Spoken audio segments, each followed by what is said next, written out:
team, we're going to stand together and fight this disease.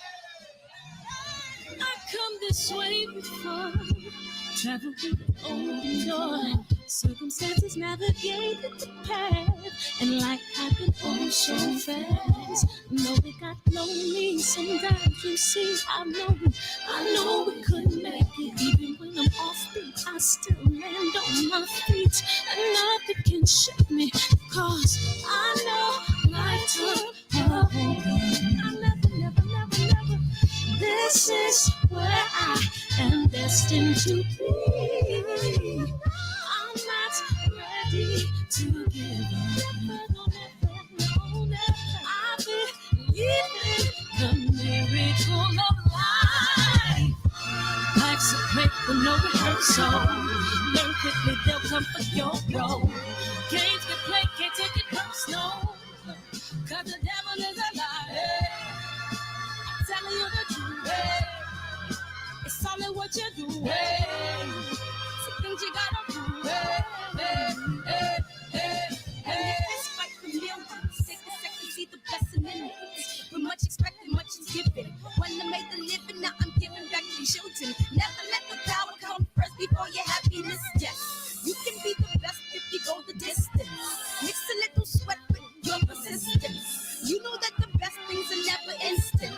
Just shine, let them see your brilliance. Get up, open up your eyes now. It's the moment of truth. No backing down. We're bringing it through like for the children, it's a given. You gotta give it, be a blessing. This my personal statement. Run the game like I'm aces. Learn and develop patience, determined to be the greatest. Yeah, bobbing and weaving, they changing up like the seasons. Indigenous to the grind, so I do it for all my people. Jabbing the competition, back up against the rope. She fighting for recognition. I'm fighting just to promote equality where we lacking. Or cancer slowing our road. I'm confident we'll make it. We focus on common goals. Yeah. Give back, give love, giving something away. Never give up, stand tall to fight another day. 2 toes, 2 feet, I stand on the ground. I'm going back soon and fight this final round. That's a break for no rehearsal. Learn quickly, they'll come for your role. Can't take it personal, cause the devil is a liar. It's all in what you do, hey. Some things you gotta do. Hey. Eric Gomes, JP, Eric JQ, Utah, what it do? G Brown, Birdman, Club 57, what it do? Big homie Coop, KJ, Ernest Nichols, AJ, Super Bro. What's up, King Ferg? What's up, Douglas Kirkland, man? What's up, Nathan? What's up, Josh? I appreciate you. I am J. Lou. Man, I totally appreciate y'all coming in here, man. We're going to play the trailer. The guest is in the green room. Call it the green room. We're going to play this trailer and jump right into the interview, man. I totally appreciate y'all. What? I said Malcolm alleged that some of Elijah's women were underage secretaries, and can you expound on that? Yeah, I guess they were, because they were there. I seen them. I seen them myself. It's all true. It's all true. Good evening, messenger.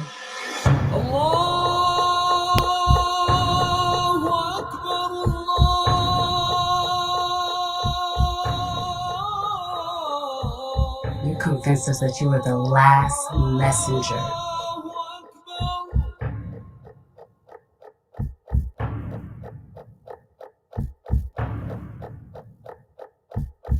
How many other bastard children do you have? Man, at least 15. They say at least 15. But the guest is in the building, man. We got Money Powell the third in the building. And without further ado, Money Powell the fourth is in the building, y'all. I totally appreciate y'all coming in here this evening, man. I know y'all want to be making a huge sacrifice, man.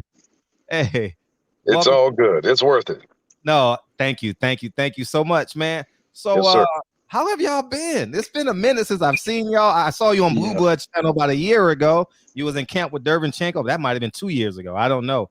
But how have y'all been? You go ahead, son. Um. Okay. Well, I'm good. Training. Just as usual, doing my best to get better and better. And yeah, I was out there with Sergey Derevchenko. I've actually been getting a lot of great experience with a lot of high level fighters since the last time we spoke and stuff like that. So it's all a blessing. And I've just been growing as a fighter, growing as a man and everything like that. So I'm blessed, happy, and I'm just working to continue to get better and better every single day. And Dad, how has it been? How has his maturation been as it pertains to him embracing the fighter life? It has it's been a very interesting path. Uh-huh. He has really gained a lot of knowledge, Right. especially within the past couple of years. Right. He's gained a lot of knowledge, man, and it's good seeing him blow up physically and being able to, just watch some of the smooth and slick things that he does in the ring. It just makes me smile, man. You know, he will be ready when the call is made for him to step on the big stage, man. I just can't wait for people to see him. Wow. Oh Wow. yeah, I'm so proud of him. Yeah, As your dad says that, Is that? you got it, son. MP4, what goes through your mind?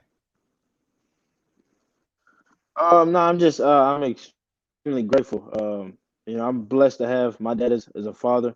Um, having a good father figure in your life really helps uh, groom you as not just an athlete, but as a person in general.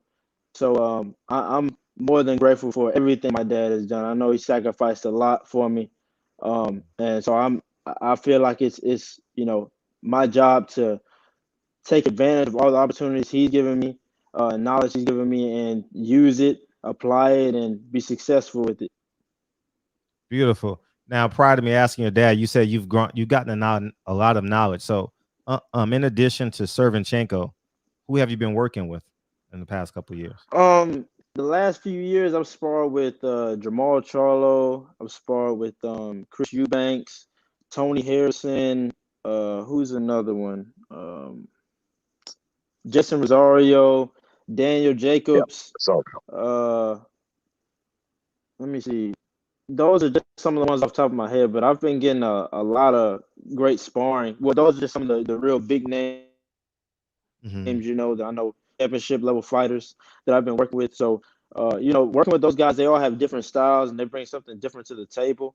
And it's just helped me grow as a fighter and grow mentally as well because I could pick up things from each one of them and add it to my arsenal, tweak it a little bit, Right. and just help it make me a better fighter. Right. And I remember after your first fight, we did an interview, and you actually forgot to pick up your fighter's check. Have you missing any checks lately? No, no. I haven't missed any checks since that first one. Yeah, I Uh, remember that. I really almost walked out without it. I wasn't even thinking about the check. Yeah, that was funny. and how has it been? Because you've moved on from what's I'm drawing a blank on his name right now. Oh, Richard Schaefer. Yeah, Richard Schaefer. Thank you. Ringstar. So you're no longer with Ringstar, right? No, I'm not with the Ring Star anymore. Okay. How was that? And what are you doing now? Um, You can things elaborate. things with Ring Star was we ended it on a professional manner. It had nothing to do with the loss that I had to or anything like that. It was actually just some things behind the scenes. And I'm thankful and grateful for the things and opportunities that were presented to me while we were signed with the Ring Star because I was able to travel the world. I mean, I fought in Paris, France twice. I fought in London at the O2 Arena. I got to fight twice on national television here in America. So I'm more than grateful for the things that Richard and the guys at Ring Star did for me while we were a part of that team. And it was part of the building blocks and part of my journey as to where I am now. And now I'm signed with Split Team Management with David McWater as my manager, and we just signed a.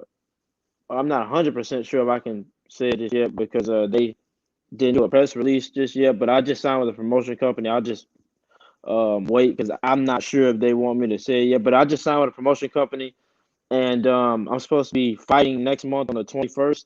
So yeah, no, everything's been going smooth. It's been going good. My team with Split T, we've been with them for a little bit. David, he's been doing everything in his power to make sure that I can stay active. I mean, last year was pretty hard because that's when COVID first hit, and this year was a little bumpy as well. But now everything's in place. We got a promoter, so and good contract in terms of activity. So we're good to go now. Beautiful. And MP4, why Split T? To be completely honest with you, David had always been right there with an opportunity for me, willing to work with me. When I was an amateur, I wasn't even a professional yet, and David was already there. He was like, I'll look out for you and stuff like that. And no shame to the game. After the fight with Von Alexander, there may have been other ways I could go. I could have went if I would have waited, but David was the only one that 100% was saying, "Money, I got you." He there was no ifs, ands, or buts about it. He said, "I got you." He gave us an opportunity, and not only that, David has proved his worth with other fighters that he has signed to him as well, like Teofimo Lopez. Like he has a lot of good fighters on the roster, Charles Conwell and stuff like that. So decided to go with David, and I trust in him when it comes to managing me and making sure that the business aspect of it is right for me. Because if it's right for me, it's going to be right for him as well. Right. And Dad, what goes into your in picking a manager, promoter? What are some things that you look for now that you've gotten 12, 13 fights under your belt now in terms of being behind the scenes and commentating and right. How do you navigate your son and knowing what to pick, how to pick him, and what to look for in the future as it pertains to protecting your son?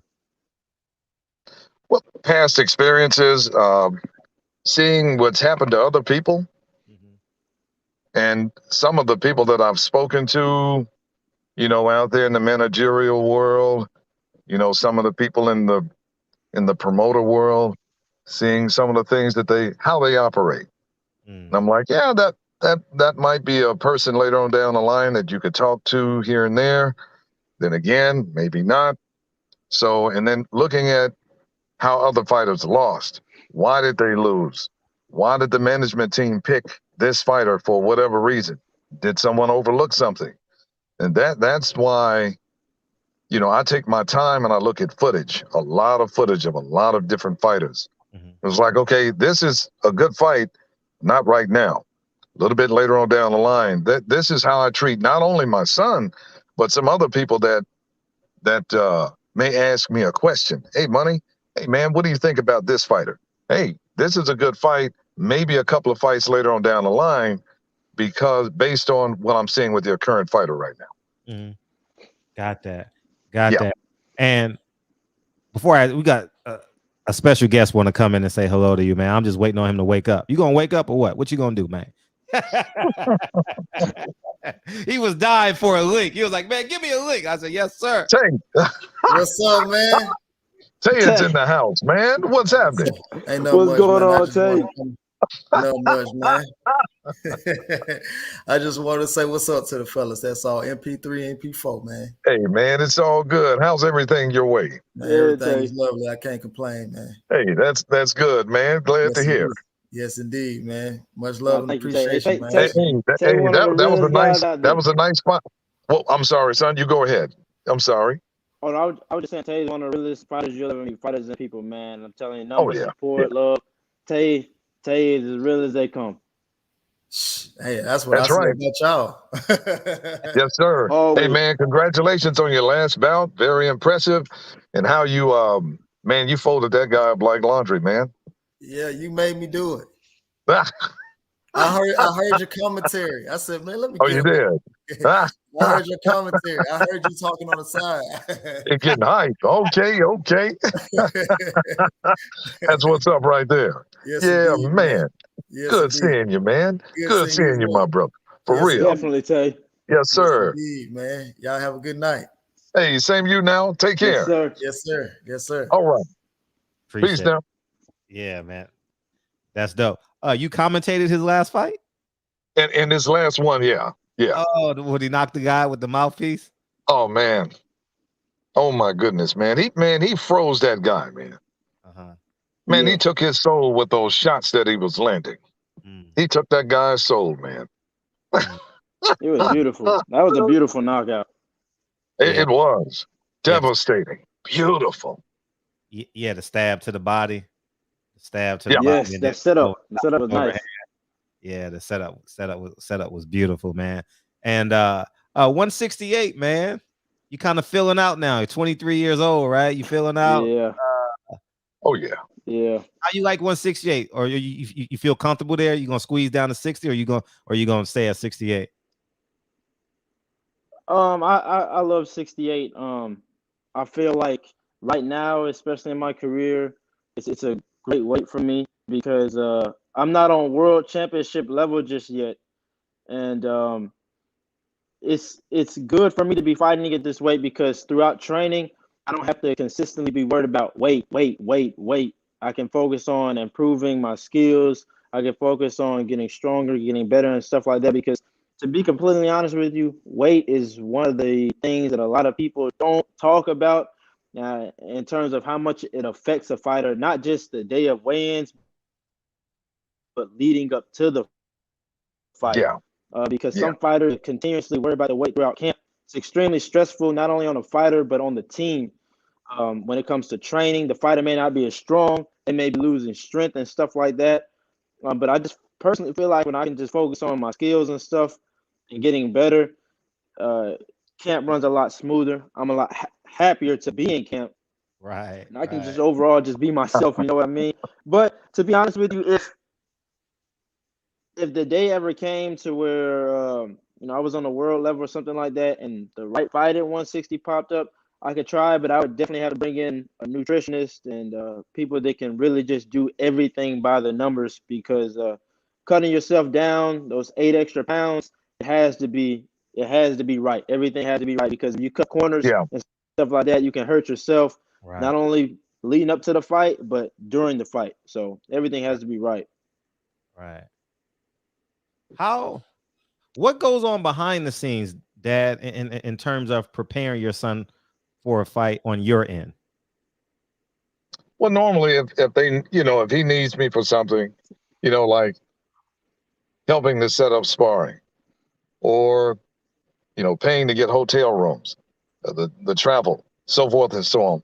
That's when I come in. Or sometimes, I'll watch a whole bunch of different fights, especially from the 80s and the 90s, some from the 70s as well. There's certain things that I'll do, and I'll send him a clip. Hey, you need to check this out. I think this is extremely important because I think it applies to you based on your style of fighting, or, there's something that he may have been, like hitting the bag or hitting the mitts or something like that, or even in sparring, and I'll freeze, like a frame in the video, and I'll send it to him like, hey, here's something I saw, and I think that you need to work on that, later on down the line. Got that. Kyle, you kind of, Kyle, Powell family, Kyle. What's up, man? Y'all doing? Oh, hey, what's happening now? What's going on? Go ahead, Kyle, say something. Man, light-skinned brothers in here, Frank, you outnumbered. You got to come out and come back in. You got a bad connect. How is the 168-pound division in your eyes, MP3? It's you got some pretty interesting characters out there. I think me personally, it used to be a fairly quiet division, not anymore. So now it's like, You know, it's not a who's who anymore. It's like, okay, we have some names and we have some fighters that can really fight. And so now it's like, okay, if you want to be great, you just might as well get ready to step on out there. Don't try to creep up. You really can't creep in the 168-pound weight division. You're either going to be out there or you're not. It's just that simple to me. It's pretty tight. Don't worry about Canelo right now. Forget it. Right now, just focus on everyone else outside of Canelo because he's Mr. Untouchable. We know why. It's okay. But just go ahead, get on in there. Eventually, if he moves up, he keeps moving up, he'll fade out of the super middleweight division. These other guys, including Money, can actually get in there and fight for these titles. Kyle? Man, your connection's still bad. Yeah, it's terrible. Hold on. Yeah. What? MP4. What was your impression of Caleb Plant and the Canelo fight? Caleb Plant boxed a great fight. I thought his footwork was nice, punch selection was nice, hand speed was nice, and the reflexes and everything was very sharp. I felt like he was on point. He was looking great. I feel like he wasn't given enough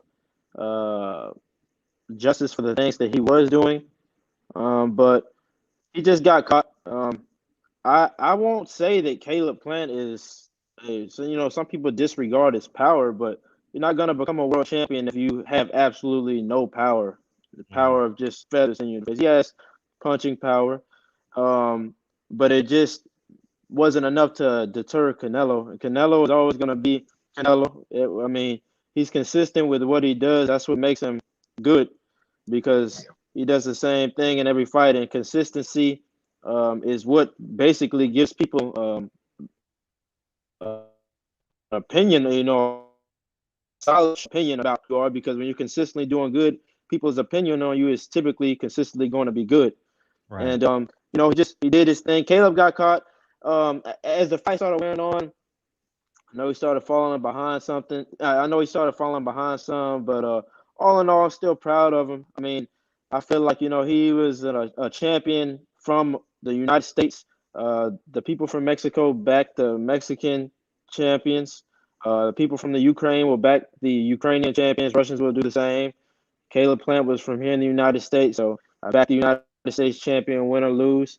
Proud of him. He did his thing. He went out on the shield, and he'll be back. How would Jamal Charlo fare against Canelo? I love that fight. Me being in the ring personally with Jamal myself. Jamal is big. He has a great jab. He's strong, and I know a lot of people probably may count him out, but you can never count somebody like Jamal Charlo out. He's very good at what he does. Like I said, he sticks to the basics, and he's very good at keeping it basic. He's strong. He's got great counters and stuff like that. He's a smart fighter when you're in the ring with him. And I think his size, not just him being big, because I know Calvin Smith was big too, but Jamal is also a force that doesn't really believe in going backwards either. And like I said, the jab alone, he has to get Canelo have to get past. So I think it'll be a great fight. Like I said, we know what Canelo is going to do. It's really just about what Jamal is going to do if that fight ever did happen, but it would be a great fight. And it by no means would be one-sided for either one of them. I believe it would be a hard fight. He's very statuous in the ring. How is his athleticism? How is he in terms of his movement? Is he agile, or does he really stand tall and move forward? He's not a guy you're necessarily gonna see get up on his toes and start floating around the ring or anything like that. He moves, but Jamal, like I said, he's more of a strong force when he's in the ring. He likes to impose his will.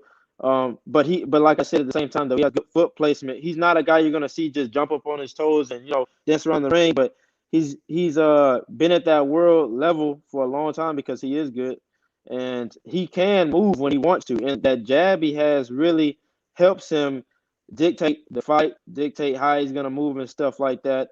I think a lot of times people tend to judge fighters a little too hard based off of one performance. You know, if you have one bad night, everybody's like pointing fingers, like look, look, look, look, look.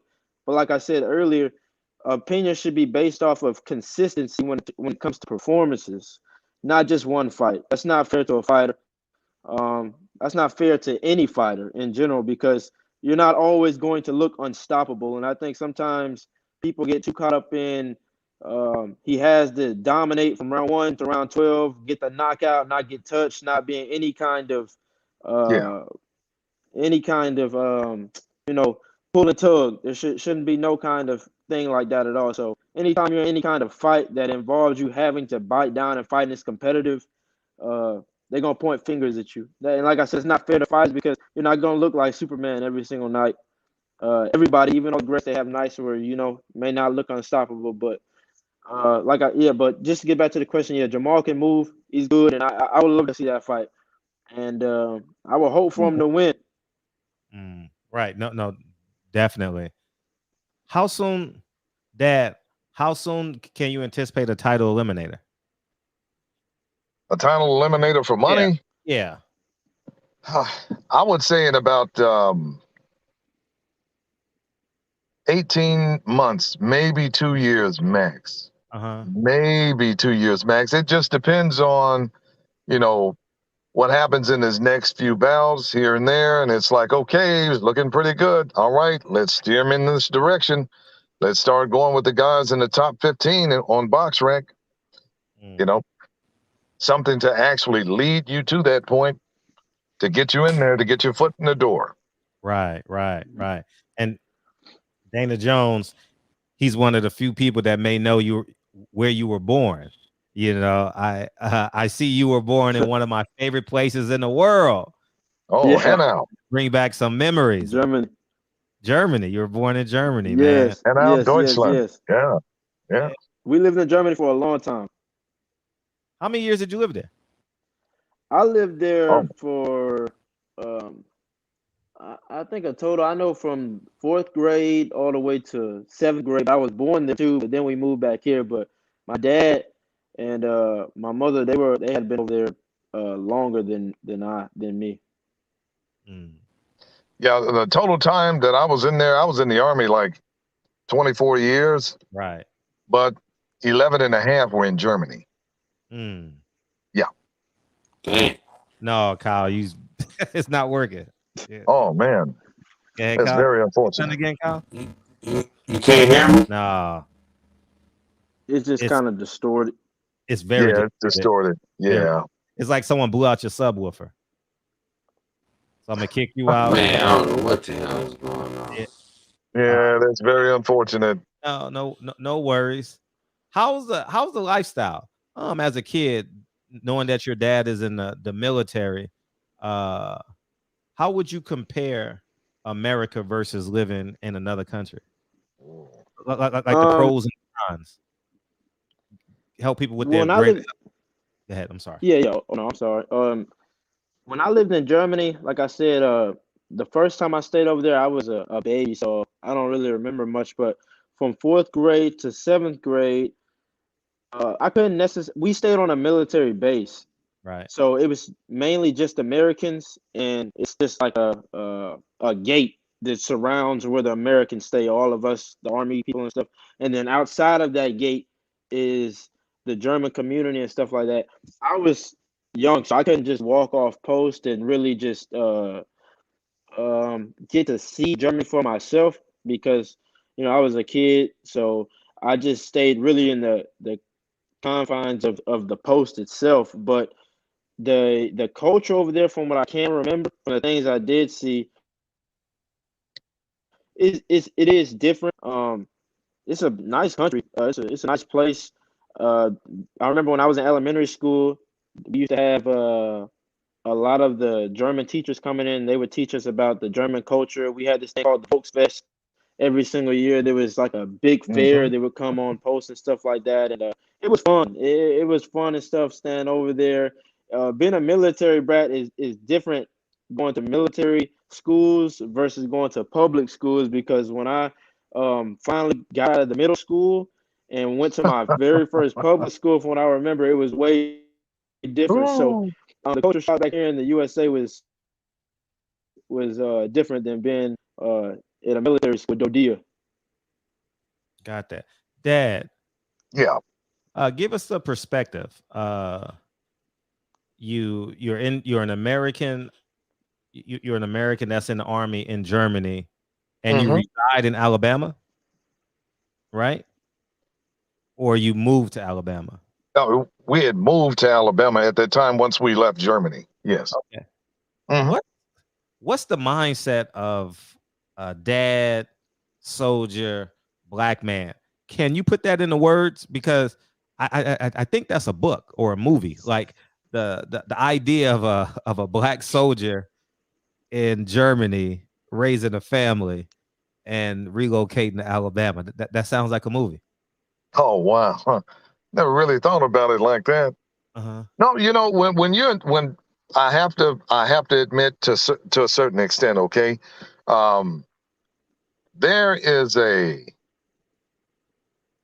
level of protection that's put over you as a military member that you're shielded from as opposed to being a civilian. Right. There are just some perks that you have when you're in the military. There just are. And you and the things that come along with that, the military helps to take care of your family. You pick up and move, you don't have to worry about anything. The military pays for that. You come out of your pocket with nothing. And okay, then finally we left from Germany, from a place really where you didn't have to deal with, as much crime. Some Germans could not understand racism here in the United States. No, they couldn't. And they were just like some that I spoke to, just shook their head. They were like, I don't understand this. I really don't. Anyway, you come back here and you do see some of that, which is quite unfortunate. And sometimes even when they saw you in uniform, certain individuals, it was like, oh man, are we really serious? All right, so you go through all of that and you get out. But the main thing is you just learn how to say, hey, look, don't fall prey to these situations. You're almost at the door. Walk out the door. Get your retirement. Take care of this. It'll help take care of your family as you move on. And that's roughly about it. But once the door closes on the military life, you're no longer, an officer or a non-commissioned officer. You're now Mr. or Miss again. And things change dramatically for you. They really do, man. But you learn how to make the, adjustments along the way, and you teach your children along the way some of the things and you teach them how not to hit walls like you did. That's roughly your job. And you just try to keep it all balanced, keep yourself calm in your mind and just move forward. That's roughly about it. Money Power the fourth. Could you feel like a difference in terms of social climate from Germany from the South? Yeah, there's different. Really? Definitely, the social climate was different, but not necessarily just from Germany. Because I was in a Dodia school. So Dodia schools are basically just for military kids in general when you're living on post, whether it's in Germany, whether you're in Japan, or whether you're here like in Alabama, or really Fort Benning, Georgia, is where I ended up coming to. But it was still a Dodia school coming from Germany to coming here. But it wasn't until I went to high school is when I actually got out and saw the difference between being in a Dodia school versus being in an actual public school, because though students, they're in the military, but we all come from different parts of the world. Korea, you got Germany, some Indians, black, white. It's a giant mix. But when I went to a public school for the first time, that's when it was kind of not kind of, it was like a cultural shock. It was just different for me. But it was a still great experience. It was different in terms of really just about everything, how people talked, how people interacted and stuff like that. Because I grew up in a Dodia school system. So just having to, figure my way It through was a everything culture was shock different. for him, man. But It was a culture shock for all of them. my friends now, Yeah. my friends now even said they knew when it was my first day of high school. They said, "You're not from around here, are you?" But yeah, it was different. Hey, what did Richard Schaefer say when you told him you already had stamps on your passport? Richard just laughed. I mean, he knew I was from Germany anyway, so like, hey, we send you back across the water again, money. He told me I was gonna be going. I never suspected he was gonna be sending me overseas so Oh early. I man, remember yeah. before my pro Yep. debut, Yep. he had said, I plan on flying you, have you fight in different countries and stuff. So I'm thinking, later in my career and stuff, my second fight, I'm in Paris, France. I'm like, hey, well, we're here now. That was a great experience too. I'm getting to see Paris, France. Like I said, I'm getting to see London, England. Stuff is nice. And I'm getting to do what I love to do while I'm there. So I was grateful for it, and it was definitely fun. The obvious question: were there any thoughts at considering pro bellum? Because now Richard Schaefer is now in Dubai, and Dad. Well, pro bellum. Oh no, go ahead, son. Go ahead. Oh, I was gonna say, pro bellum wasn't really on the table for us, so it wasn't necessarily in the that wasn't an option really for us to look at. So to be honest, I didn't even know Richard had started pro bellum until maybe about 2 or 3. Well, not 2 weeks, about 3 or 4 weeks ago is when I had heard about it. But I see that he's doing that now, and a couple of guys I know are signed to him. Okay. Dad. No, let's see. I keep in contact with Richard every once in a while, and I told him congratulations on this company. But just like Money had said, through his manager, through David, that did not pop up as an option. Right. There were a couple of other promotion companies that did pop up, but they didn't materialize. But the one that he's currently with right now, and just like Money said, they haven't formally announced it yet. So I don't want to, go out there and put the cart before the horse. But they have selected him, and so we're looking for a bout on what's that? January 21st, January down 20th. around the Tampa Bay area. And who are you fighting? Do you know? Not yet. We're working not on yet. the opponent selection. We're going through opponent selection right now. I've already sent that out to his manager and also to the matchmaker as well. And I have requested, a name list of opponents, also ones that I'm going to send to him, plus a backup just in case of injury or COVID. Oh yeah, you got to now. Yeah. Now COVID. Right. Yeah. How has COVID impacted your son's career? Oh man. I mean, when a fight falls out, one is mentioned and it falls out. It seems like when it does fall out, it's literally like the week of the bout, and at that point, it's you would think that someone would just take the fight. No, they're not doing that now. These people aren't doing that anymore like they used to. So you have to have a backup. If you don't have a backup, you can just about forget it. Yeah. It's tough. It's really tough. And now they have this variant, so hopefully this variant can calm down. So yeah, I hope so. Yeah, I hope so too. I hope so. You know what I'm saying? We're gonna get you out of y'all on the East Coast, but let's go through some shotgun fights real quick. We got Errol Spence Ugas. I think Errol Spence is gonna win. Yeah, Errol Spence, I'm expecting Errol to win, but it won't be easy. And the reason being is because Ugas to me is the southpaw killer. He has answers for southpaws that most other righties don't. I mean, and there's nothing fancy about Ugas. He just has excellent timing and knows how to give southpaws trouble. So it should be a good fight. It won't be an easy one. I'm predicting a split decision either way. Castano Charlo. Go ahead, buddy. That's a toss up because To be completely honest with you, I've seen Castano fight in person before. I fought on Yep. his undercard, and that guy really throws a million punches. But Charlo, I believe, has the power to stop him if he can catch him clean. But the thing is, if can you keep up the same pace? His last fight was good too, but they both hurt each other. So that's a Yeah, they did. real They 50. did. Yeah, that's a real 50-50 fight. That's a 50-50 So fight. Yep. we'll see what happens. I think for Charlo to be successful, he really just can't allow for Castano to get into any kind of rhythm, and he has to make sure that he can implement some kind of doubt, cause Castano to doubt what he's going to do. Because if you let Castano get warmed up and do what he wants to do, it can be a long night. Right. Castano reminds me of he's like the Argentine version of Evander Holyfield. You know, That's a compliment.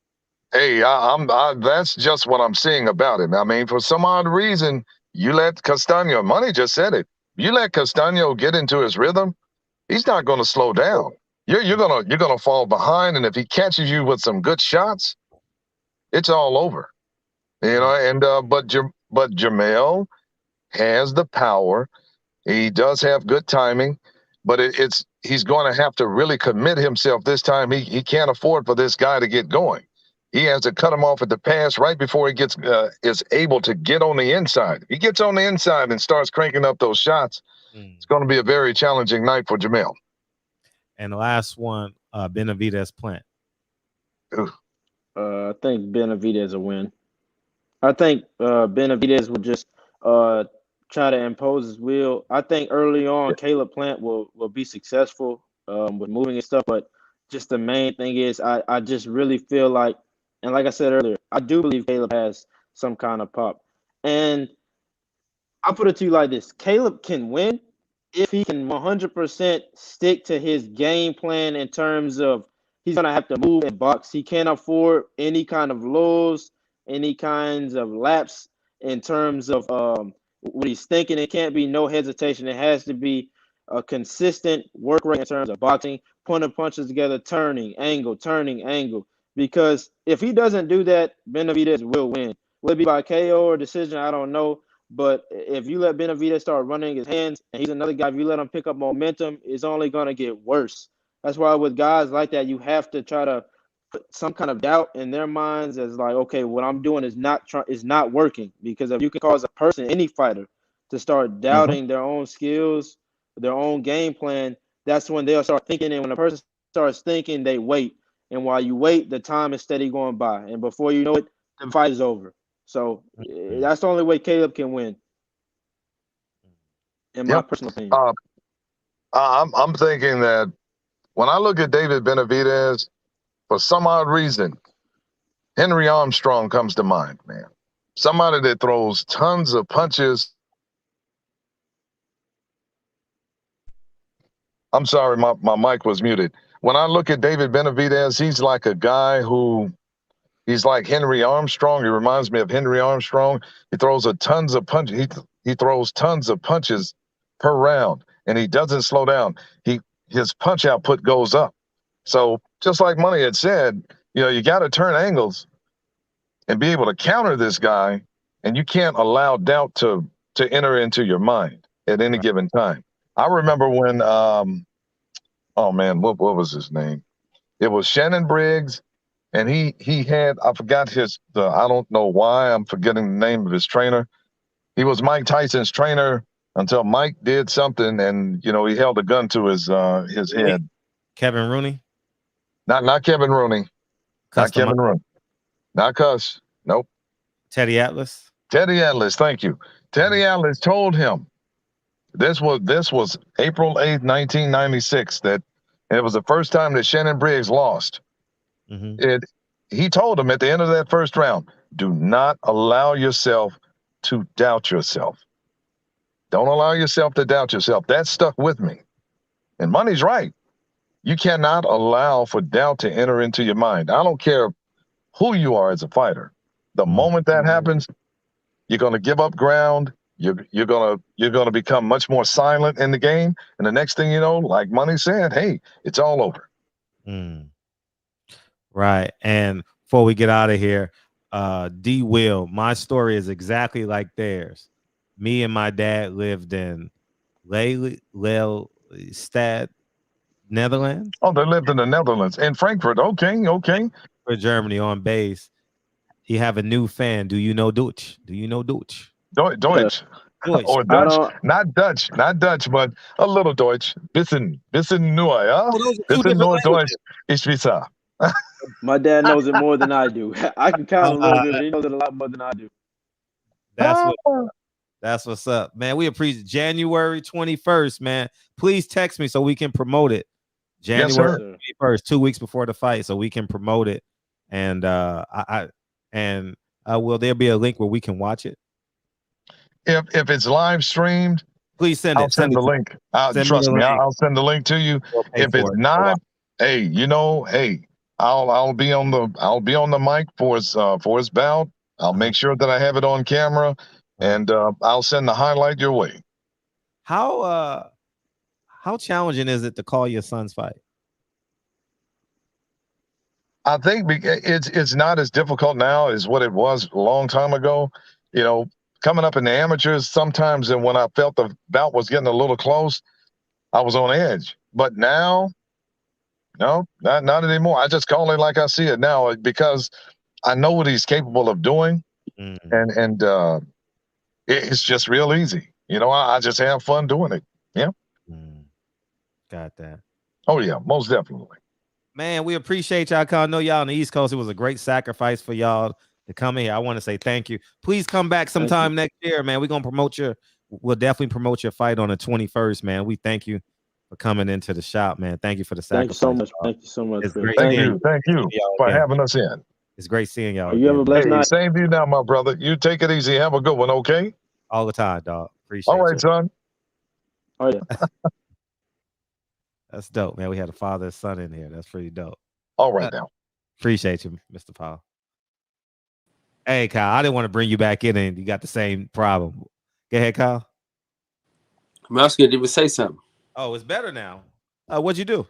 Turned the phone off. Turned it back on. Yeah, it definitely worked. It definitely worked. Definitely worked. Yeah, man. What's up, man? Man, what's going down, Big Fred? What's happening? Not much. So I have an idea. I want to probably start the show earlier. Start the show earlier instead of start your show earlier. Yeah, like around 8, like 7:30ish, 8 o'clock, 7:30ish, 8 o'clock. 7:30 early, man. New kids still be running around crazy. Yeah, well, you can come in when you like. Because I put the kids to bed at 7:30, and I was thinking like maybe that because so many people say, "Oh, Fred, man, you on too late, man, you on too late," and I'm like, maybe I can make a sacrifice. You know what I mean? Put the kids to bed at 7:30. I'll start the show. Play the music. You know what I mean? Everybody, like, yes. Look at the chat. Look at the chat. Oh man. Yeah, I was thinking about that, man. Start it earlier and make it easier on the guests too. You know what I mean? Definitely make it easier for the guests, man, to come on. And Mike said, "Yes, indeed, I like." I don't get off work until 8, man. Oh, you don't? That's why this 9 o'clock be perfect. Oh, well, you come in at 8:30. 8:30, so you'll catch the second hour. You know what I mean? How long you gonna do the show for? 2 hours, same time. And you can start your show earlier. You know what I mean? Yeah. And then we get out of here at 9:30. It's still early for me. I can go charge the car. I can, you know what I mean, do what I need to do. And I still have the rest of the night. I can go out. You know what I mean? Because 9 o'clock, I can't go out. I can't, and it's harder on the guests. Like he's outside in his car because he don't want to wake his family up. You know what I mean? Stuff like that. I want to take into consideration. I'm just guessing he didn't want to wake it. So, but that's what I was just thinking. So maybe we'll try it in a couple of weeks. Maybe like they go back to school. This is the second week. Next week will be the third week. So that following Monday we'll try it 7:30, or that Sunday we'll try it at 7:30 and see what it feels like. see what it feels like. So we'll start the show at 7:30. I'll be posting it. So we'll go 7:30 to like 9:30 and all that, man. You know what I mean? We'll do it like that. So yeah, man. What's up, man? So everything good? Oh yeah, man. Just trying to promote this damn thing. Mm-hmm. Get this thing going. You got a trailer? You gotta give something people to share. That's all I got is that. You know what I mean? That's all I got. Yeah. Hopefully. Hell, I don't want to ask the nigga do nothing else. Shit. By the time he met the trailer, the shit be out. Yeah. You were so excited. You wanted it out so fast. You know what Dog, I mean? man, no, bro, we recorded that like a year ago, damn near 2 years ago. Yeah, but you haven't promoted it for a year. Yeah. We don't know you took a year to make it. You know that what I mean? Motherfucker, man. Anyways, Kambosos tells pretty interesting conversation I want to have, man. Kambosos tells Haney to sell his jewelry to make the fight. What were your thoughts when you read that? I mean, it's something that it's just a sucker. It's just sucker move, man. It's you know what I'm saying? It's sucker talk. Mm-hmm. You know, these dudes don't, bro. They always talk that shit like they want to fight the nigga. Then when it push come to shove, they don't want to fight the man. Mm-hmm. He basically and Devin Haney allowed it. This is second person that's gotten so much clout off of his name. He got to stop letting niggas do. See, that's one thing I love about Tank. He ain't let you get no shine off of him, bro. He gonna nip that shit right in the bud. I'm top dog and leave it alone. You know what I'm saying? Right.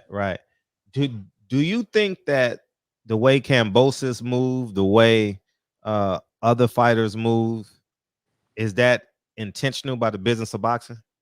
Absolutely, man. You think they want to see a young nigga ball like that? Come on, man.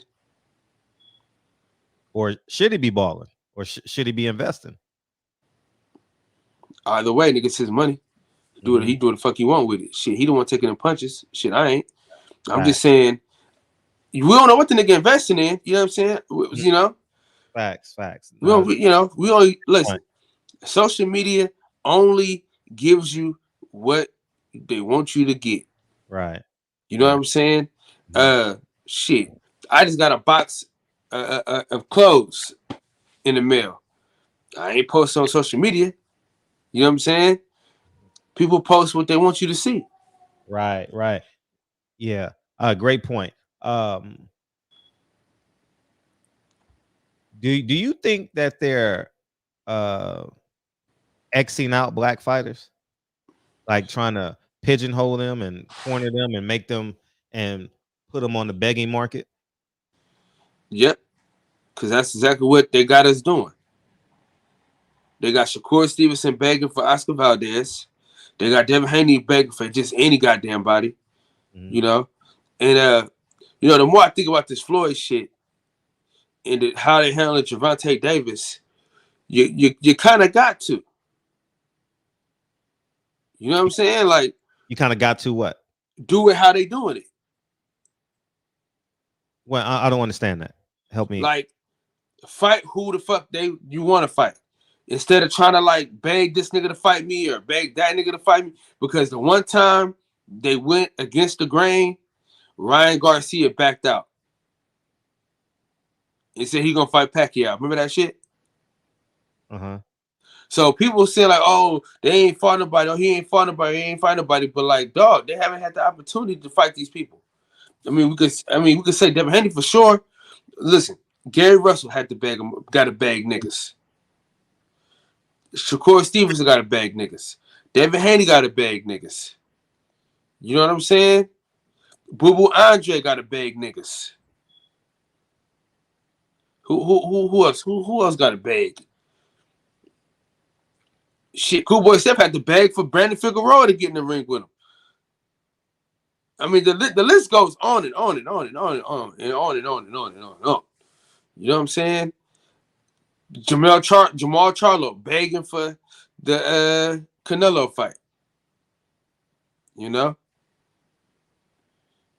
That's just what it be.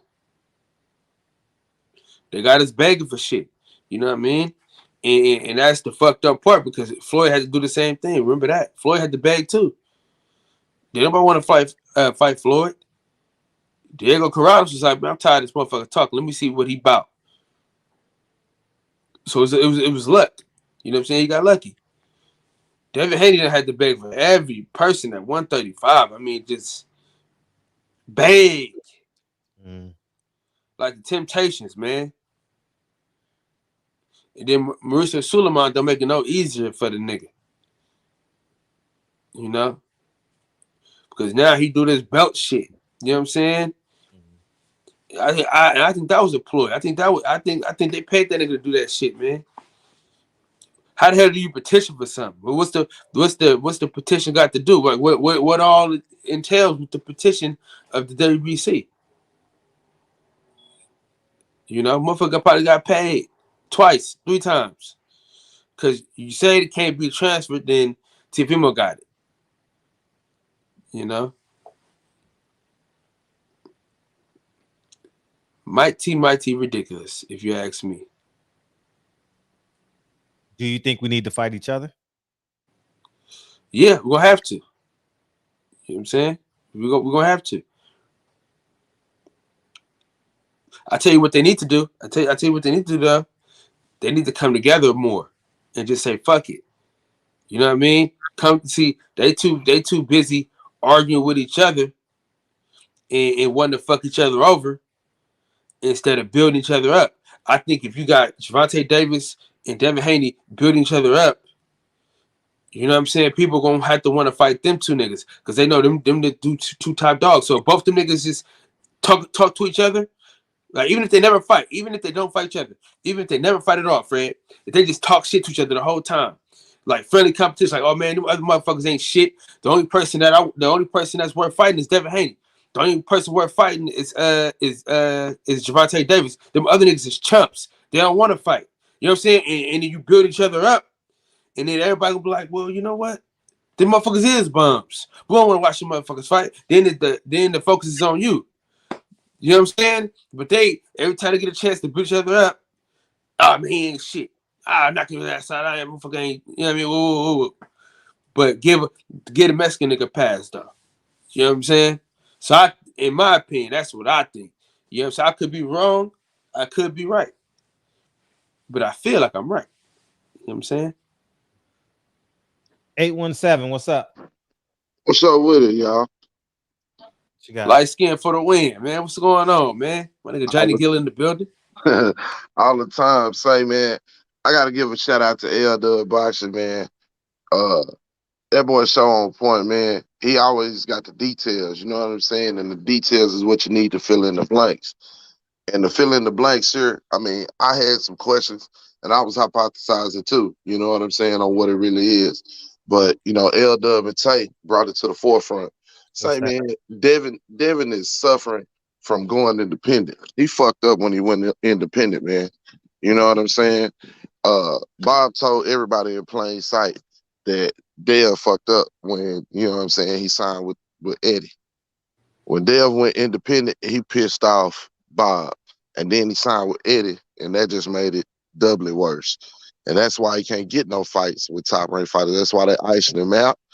And I believe it's a concerted effort with him and Mauricio Suleiman. I believe some money exchange hands. You feel what I'm saying? To try to push Dev out of 135. And the issue with Kambosos fighting Dev is this. If Lou DiBella make a deal and they fight, you know what I'm saying, and with Eddie Hearn, then you done made the ultimate fuck up with Bob, and Bob not fucking with you no more. So that's what they looking at. You know what I'm saying? Because even if you do get a Dev fight, I mean, L-Dub made a great point, man. L-Dub say, man, you know, he do 2 and 3 fight deals all the time. Why not do a 3-fight deal with Kambosos and promise him 2 fights with Dev, a fight and a rematch? After them 2 times, you know what I'm saying, his name gonna be ringing enough to get another fight with a quality 135-pounder. But then the question is, what 135-pounder do he get a fight with next that ain't under top rank, that's name ringing good enough for him to fight after Haney? He might not be able to command a tank fight at that point. You feel what I'm saying? So, I mean, you look at it. Yeah, you can get a Devin fight, but what other fight you gonna get at 135 pounds that's worth the fuck? That ain't with a top ranked fighter. And that's what Bob holding over his head. What y'all think about that? Man, I mean, it sounds good. It sounds good. You know what I'm saying? But I just think it's just, man, I really just think niggas need to just do a Jake Paul. Fuck it. You know what I'm saying? Punch on celebrities. Because niggas don't give a fuck anyway. You know what I'm saying? He got all he bringing all the money that you could think in. He bringing it all in. Fuck it. Just fight niggas. Just fight anybody since you can't get a fight no way. Yeah, I just feel like, you know what I'm saying, he alienated himself by going independent and then doing the deal with Eddie or whatever. That's, you know, Bob can't stand Eddie. You know, you did. And then who got the T.O. fight? Who bid it on the T.O. fight more than Top Rank? It was Eddie. He the one who put on the T.O. fight. He never wanted T.O. to be on Eddie Network. And that's something that had to happen because of the purse bid situation. So, I mean, they can't stand each other, bro. And I see why Kambosos, all the rest of the shit is a stunt. Because on the cool, the Bella the one who, you know what I'm saying, the Bella the one who don't want to make the move. Because again, what other opponents he gonna have at 135 pounds? Y'all give me another opponent that he gonna have at 135 pounds that ain't with Top Rank after he fight Devin. That's the point. You got a point. So I think that's why a lot of these young fighters at them weights end up fighting or end up signing with Top Rank. Because when you think about competition and being able to get fights and be out there, who the hell you gonna fight at them lower weights, you know, with other promotional companies? I think PBC really only focus on like 3 weight classes, bro. So I don't know. That's just what I'm thinking about it. I just think that the Bella in a rock in a hard place. You know what I'm saying? He want to continue to have opponents for Kambosos. And the only way to do that is to go with Top Rank. But Bob don't want to pay.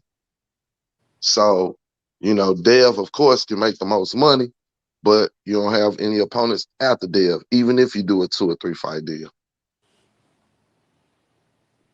But I'm going to back out and see what somebody else got to say. Salute to y'all, man. Appreciate you. So you think Dev should give Kambosos a 3-fight deal? Is that what he's saying? I don't know. I wouldn't do shit. Fuck that nigga. I fuck all them niggas, man. You know? I think that I think black fighters need to come together and unify. That's the real unification. Is the black fighters unifying and going to and creating their own. Stop squeezing yourself in. You know what I mean? Wanting validation, wanting to fight these people will only put you in the position that you were in prior to fighting them. I genuinely don't believe that fighters put them. I don't think fighters think long term. I think too many fighters think money. Oh, I got the bag. I got all this money. I think that's the problem. They don't set themselves up for the long haul. Because when you look at, let's look at Mayweather Promotion. Mayweather Promotions said they didn't have money for Devin Haney, but have money for Mario Barrios,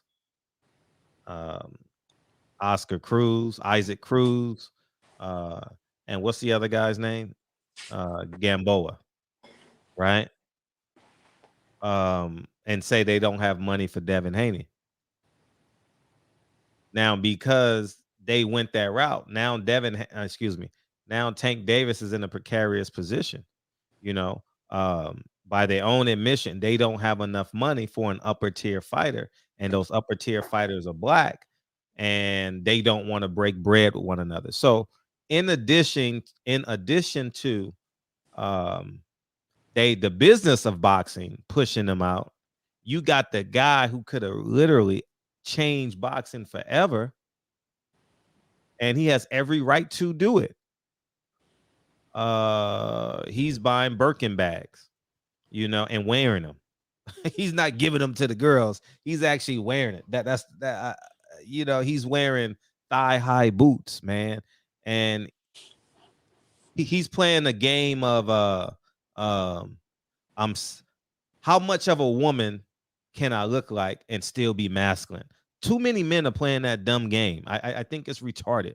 A man wearing boots, man, with 2 earrings in his ear. And I don't know if Floyd got his ears pierced or not, but you got 2 earrings in your ear, and you wearing thigh-high boots, and Kevin Hart sitting on a man's lap, and I mean, I don't understand it, and I genuinely believe that Floyd set us back to the position of the Pernell Whitaker days. Floyd could have changed the sport of boxing forever, and he could have done it with his own money. He didn't need, listen, for real. If Floyd was a full-time promoter, he wouldn't need Showtime's money at all. Man, when I say not a dime of it, Don't you know there's so many celebrities that just want to touch the hem of Floyd Mayweather's garment? Don't you know that? Kyle, go to bed, man. Go to bed, man. You ain't got to. You understand what I'm saying? There's so many celebrities that just want to take a picture with Floyd. He can convince them to be sponsors. He can convince them to retweet, repost. They'll do anything Floyd tell them to do. But he didn't maximize that deal. And now we are in a precarious position.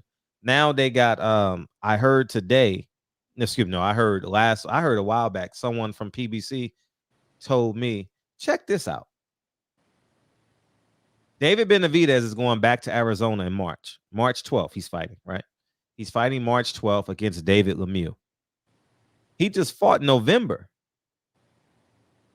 December, January, February, March. He's fighting in 120 days. That's 4 months, right? That puts him on track to fight 3 times in 1 year, right? In a calendar year. The other kid, Verduna, is fighting he's fighting Fundora, thank you. He's fighting 90 days after his last fight. Who had the black fighters don't have that turnaround. And this is why I think they need to fight each other. And people say, oh, you're going to beat up on each other. You're going to do that. No, create your own murderers row and let them fight each other and let's see who get the bigger ratings. Let's see who the fighters want to see. At the end of the day, they're going to pay for it because their ratings are going to drop. And that's how we change the sport of boxing. Bring them to my house. Bring them to the barbershop. I don't want your credential. I don't want your media room. You're going to have to come to the barbershop to disagree with me. I'm not going on your platform. I don't want your credential. I don't want your free tickets. You're going to have to come to the barbershop to get a hold of Frederick Hawthorne. You understand? So, what's up, Max? Yo, what's good with it? Yeah, okay. You all right, Kyle? You doing all right over there, man? Oh man, listen, have it's so fucking cold in this garage of mine. You gotta get a floor heater. What? A floor heater. Man, I got one, man, but that fucker gets way too hot, man. I got a whole bunch of boxes in here, man. Christmas and shit. You gotta have one with levels, temperature. You get one with the temperature. No, I do, but I'm telling you, even on one, it's just no temperature, not one temperature. Oh, okay. Mm-hmm. What's up, man? I see what y'all saying about the whole Haney Kambosos situation and shit.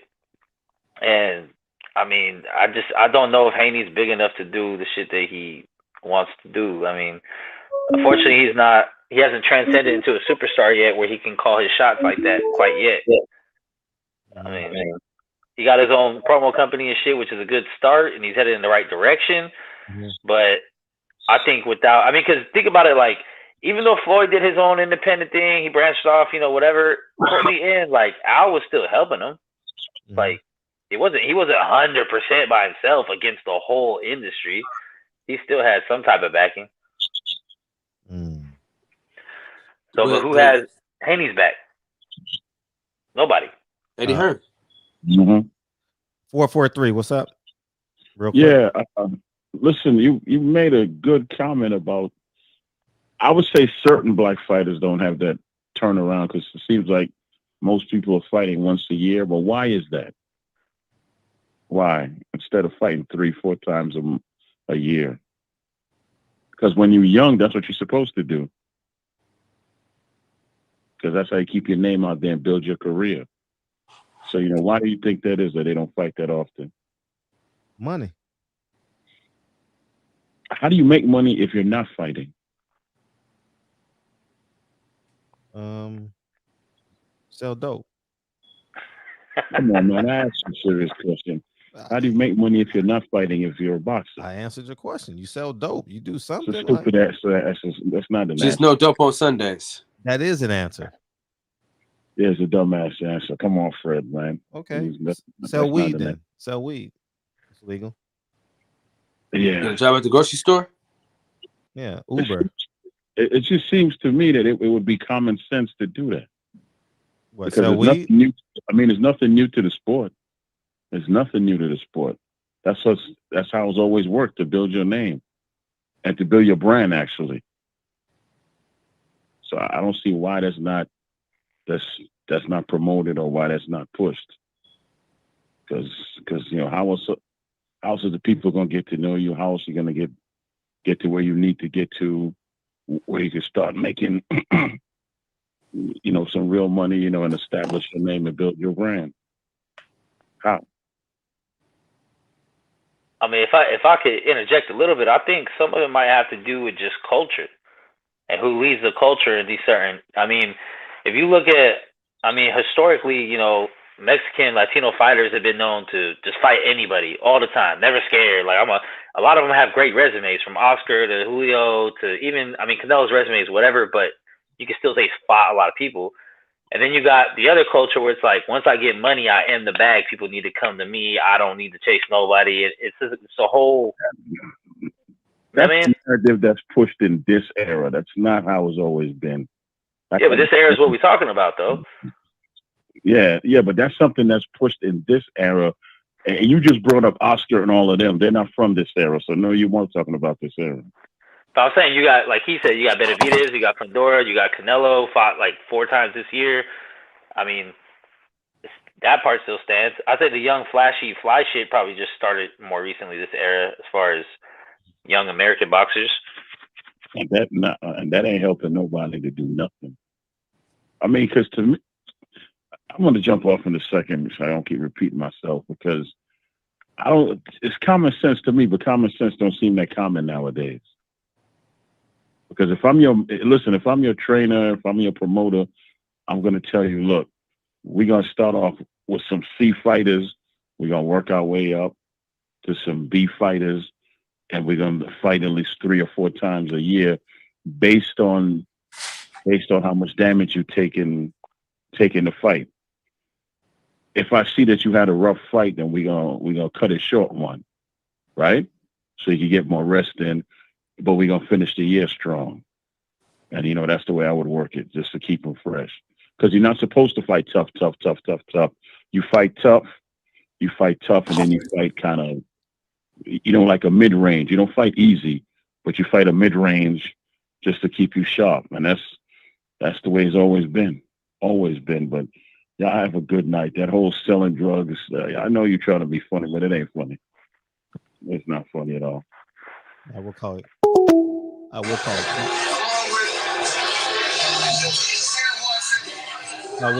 crack then.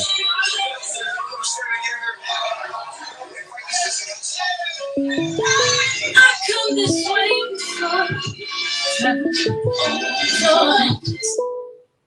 I started it too late, man. I was trying to play it shit bad. 9, what's up? Oh, damn, I almost stopped you from getting out of here. Yeah, man, that boy crazy, man. He must have watched your show, man. He must have watched your show. If he knew, he would just pay attention to what these fighters need to be doing outside of the ring. You talk more about investments than probably any other boxing YouTube channel. So and why these dudes ain't fighting all these times is because of money. He acting like it's 100 dates for these guys to fight 5 times a year. Ain't no money out there for that. Unless you sign with Louis DeCubas or Samson Boxing, and they're gonna pay for your date. Yeah. And they're gonna pay for your date. Right. Al Heyman, or listen, you want to get cheated up in Minnesota, we got dates for you. You know, like, what you want? You want to go deal with the fraud guy up in Minnesota and get cheated like the Fox brothers? We got a date for you. It ain't no money out there. That's why these dudes can't get dates. He acting like they're choosing not to fight. Maybe that's Gary Russell who chooses to fight once a year. These other dudes, but even him, he ain't choosing not to fight. He been asking for Lil Santa Cruz for years.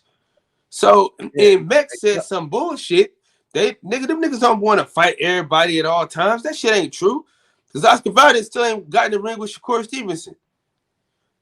So Ryan Garcia ain't got in the ring with no fucking body. So that's some bullshit. I ain't even talking about the ducking and not wanting to fight. I'm talking about looking at the calendar when Al Heyman say, who gonna pay for these dates? Louis DeCubas and Samson, they got their bread ready.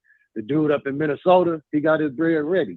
So if these black fighters, whoever they handlers are, they better talk to Al, get the bread ready, and pay up and get their dates. If not, they're gonna be fighting once a year on undercards while the Latin brothers are fighting 5-6 times a year. Fedor, he on 5 fights in 8 months. During the pandemic, where they supposed to be no money, man, everybody's gonna wake up and see what's going on. And for him to call in and act, oh, why aren't these black fighters fighting more? And Fred was joking when he said sell dope and shit. He's just joking about what Broner talking about he gonna do. He's just saying like, shit, watch his channel. He's telling you, I watched one of me and him got disagreements on a whole nother level about other stuff. But I watched this video earlier and you talked about investing money, ways to make $1 million in a year. When these dudes are touching $500,000-$600,000 cash in one night. And then they go trick off 200-400, then they probably got to borrow 100 from Al. And of course, if you ain't fighting once a year, now you in debt to Al. So these dudes ain't talking because it's just like the street. When niggas owe you money, they ain't talking. You know what I mean? Them dudes owe Al. They owe Al front advance just like an artist. These dudes is like broke rappers and they waiting on dates to get a fight. So they better represent themselves better or they better figure out a way to sell some tickets, some seats, or feel like going to get cheated in Minnesota. So whatever your choice is, maybe they better learn Spanish and act like they black Latinos like Rigondeaux and Ugas. So they better figure out something called the Cubans, and that's the only way they're gonna get a fight. If not, it's gonna be guys keep calling in talking about why these guys ain't fighting. So I'm gonna catch y'all later, man. Tell these dudes watch the videos, man. Me and him disagree. He know why me and him disagree because he know where I'm from. He already know where I'm from. He know what organization I represent. But when it comes to making money, the philosophy of strengthening black on black, he ain't lying about what he's talking about. So if these fighters ain't paying attention, it's their fault. At this point, it's their fault. You said, what'd you say earlier? I gave you $1 million worth of free game today. Yeah. And I don't know how many of them, some of them, listen, the thing about it, when somebody gives you $1 million worth of free game, you don't got to make $1 million off the game. If you make 1,000, 10,000, or 100,000 off of that $1 million worth of game, you did right. Dudes got to start thinking smarter. $1 plus 1 always equal 2. You can never get $1 million if you don't make 100. So start with making 100. All right, Chris. Appreciate you, dog. Hopefully you're not freezing down there. I know you're in Colorado. Freezing. Andre, what up, big homie? I appreciate your support all the time. You know boxing in bad shape when you have Ruiz begging for a fight. The man made over $20 million from Hearn and the Saudi Prince. Boxing. Yeah, man. That motherfucker back. He bought too many Rolls Royces and gold chains, man. He got to be the dumbest. I ain't gonna sit here and lie and say I was sitting there. I was sitting there like another dumb purchase, another dumb tattoo, another dumb purchase. Bro, the nigga got an ass tat. No, he didn't. What? Bro. What? The nigga got a tattoo on his ass, man. What the fuck? Yeah, I'm cool on that. Then I'm I cool don't on. need to see proof. I'm cool on him. I'm cool on him. Yeah, hey, he fucked up the belt stuff. How? Remember what they was gonna do? If he would have beat if he'd beat Anthony Joshua, they was gonna make a PBC belt. Remember that? He didn't fuck the belts up. Man, the PBC, what they? Man, PBC wasn't gonna make no belt. The money was gone by then, Kyle. Money gone. Money gone. Nah, they still had money back in them days. That was before COVID. Oh, that was a month before COVID, right? Nah, nigga. When he lost to Anthony Joshua, that fucked him. If he'd have beat Anthony Joshua, that'd have been good to go. We'd have had him and Deontay Wilder for all the belts. Nah, I'm like, fuck. Yeah, how many times do you think a top tier fighter should be fighting a year? Minimum 3. Minimum 3. So every 4 months? Twice at the max. I mean, at the minimum. Twice? Shit, I think twice is a con job. Well, what I'm saying is, but once ain't enough because being inactive, that's how you lose fights. Once ain't enough. Not at all. And I think we saw with Tevin Farmer, 5 is too many. You know what I mean? Because he was on a run, and then that JoJo fight, he shouldn't have took it that soon. Right. Minimum 3 times a year. Daniel, who are you, Daniel? Do you know? Have we had Daniel 43, 42 too in there before? I got click the top. Click the nigga. Click the 3 dots and see what the YouTube say. Authenticated with YouTube. Is that good? What did it say though? What's the name on there? Oh, he tried to trick us. Nah, I ain't. Tay, good one, dog. Good one. Yeah, you ain't coming in here, dog. You ain't about to trick us. Oh man. Tay 445. Nah, I ain't falling for that, dog. Nah. Yeah, nigga. Hey, Fred. Peace, homie. I got shown dick, so you won't have to. You know what I'm saying? I remember that day. I cussed that motherfucking weirdos, man. Super weirdos. Nah. So if Devin don't get that fight, does he just move up? That's it? The end of the. He can't move up because his power is in that belt. Who you gonna go to 140? What power, Fred? What power? That's the whole point. I'm trying to get to you guys to get. Take the power away from them. He can't go up to 140 because guess what? Bob Arum got all the belts. He got to stay at 135 until he's in position. And they already see, here's the catch. November 27th, the WBC posted the new undisputed unified champion of the world. That's what they said. New undisputed unified champion of the world. November 27th. And then they redid it again today. I'm like, why is everybody mad? They said it the other day. I mean, he said it. He said it in an interview. So obviously it's more polarizing when you say it. So I would agree. But Gary and Devin would not be in this position if they would have fought each other. Somebody would have had to come out on top. Someone would have came on top, but the fight would have been so good, it would have been a rematch. The fight would have been explosive. That fight would have been a great fight. High level IQs, athleticism, intellect, boxing IQ. I mean, it just would have been. That would have took the power away from the promoters, bro. We gotta take the power away from these son of a biscuits. And listen, my bad, Fred. I'm in control. Let me tell you this. Mm-hmm. This is the thing about it, though. Al Hammond is a promoter. I don't give a fuck what his titles say he is. He's a promoter. Sure. Yeah. You know what I'm saying? Like, bro, like you think for 1 second that he man, listen, I don't give a fuck what they say the paperwork said, brother. He wasn't gonna be able to fight Devin Haney without Al Hammond. I don't give a fuck what he talking about. You know, I told him that on the show. Who's that? Who wasn't gonna be able to fight him?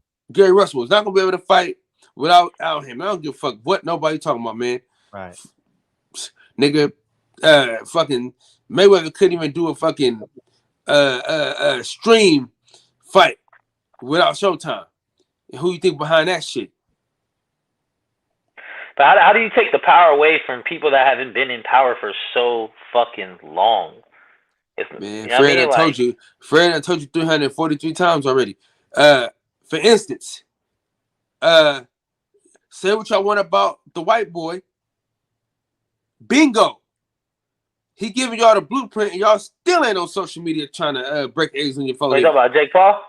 Yeah. I mean, listen, bro. This is the thing. I talked to so many boxers, hundreds of them. Hell, thousands of them, right? They all want to just be boxers. That's the problem. Niggas just want to be boxers. They don't want to be nothing else but boxers. They want other people to handle the shit. But if the boxing community as a whole kind of feels like Jake Paul's not a real boxer, those are not real fights, then they would have no reason to try to blackball him. They're just like, all right, go do your little circus over there. Where like with the actual fighters involved, they're like, nah, like you're in this umbrella, you're not.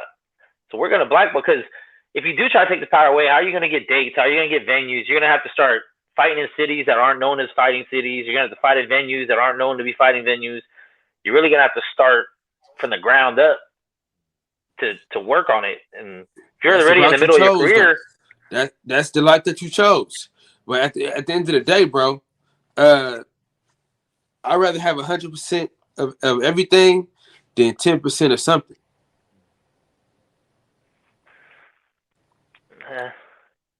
it depends. I mean, as long as in the end you get more. Like me and Fred was talking last night. Remember me and Fred was talking about last night, and I was like, man, I want 100%. He said, man, you're gonna have to work harder than that. You're gonna work harder trying to get the $7, and when you might as well just put it on the platform. And I was like, well, shit, I need that whole $7. You know what I'm saying? I don't want to share it with them niggas. You know what I'm saying? That's how you gotta be though. It's gonna be harder. You know what I'm saying? You're not gonna you ain't gonna get the same machine to push you. But at the end of the day, nigga, it's yours. You're in charge. You're in charge of your own destiny, bro. So if you go to a smaller venue, I go to Philly for fights all the time, dude. They doing that shit. They doing that. Nigga, fuck the big look. Nigga, this is the thing. We so worried about what people think about us that we don't give a fuck about what we think about ourselves. You know what I'm saying? Like, for instance, if I'm Devin Haney, fuck that belt. I'm a get out the mud. You know what belt I'm gonna try to go after? The WBL or the IBF. No, you don't fuck these belts. Don't go out. No. Listen, okay. Fred. Listen to what I'm saying though. Go ahead. Like, he need leverage though. You get what I'm saying? He's a black fighter. He don't get the same hookup as other fighters. He a black fighter. He got it. He need something until he can elevate it, and until he can get a fight and elevate. He need that little belt. You know what I'm saying? But what I'm saying is the belt that he got right now ain't worth shit. So I would start off by Kobeing that fucking belt in the trash. You know what I'm saying? And what I'm saying is, like, this is why I say what I'm saying.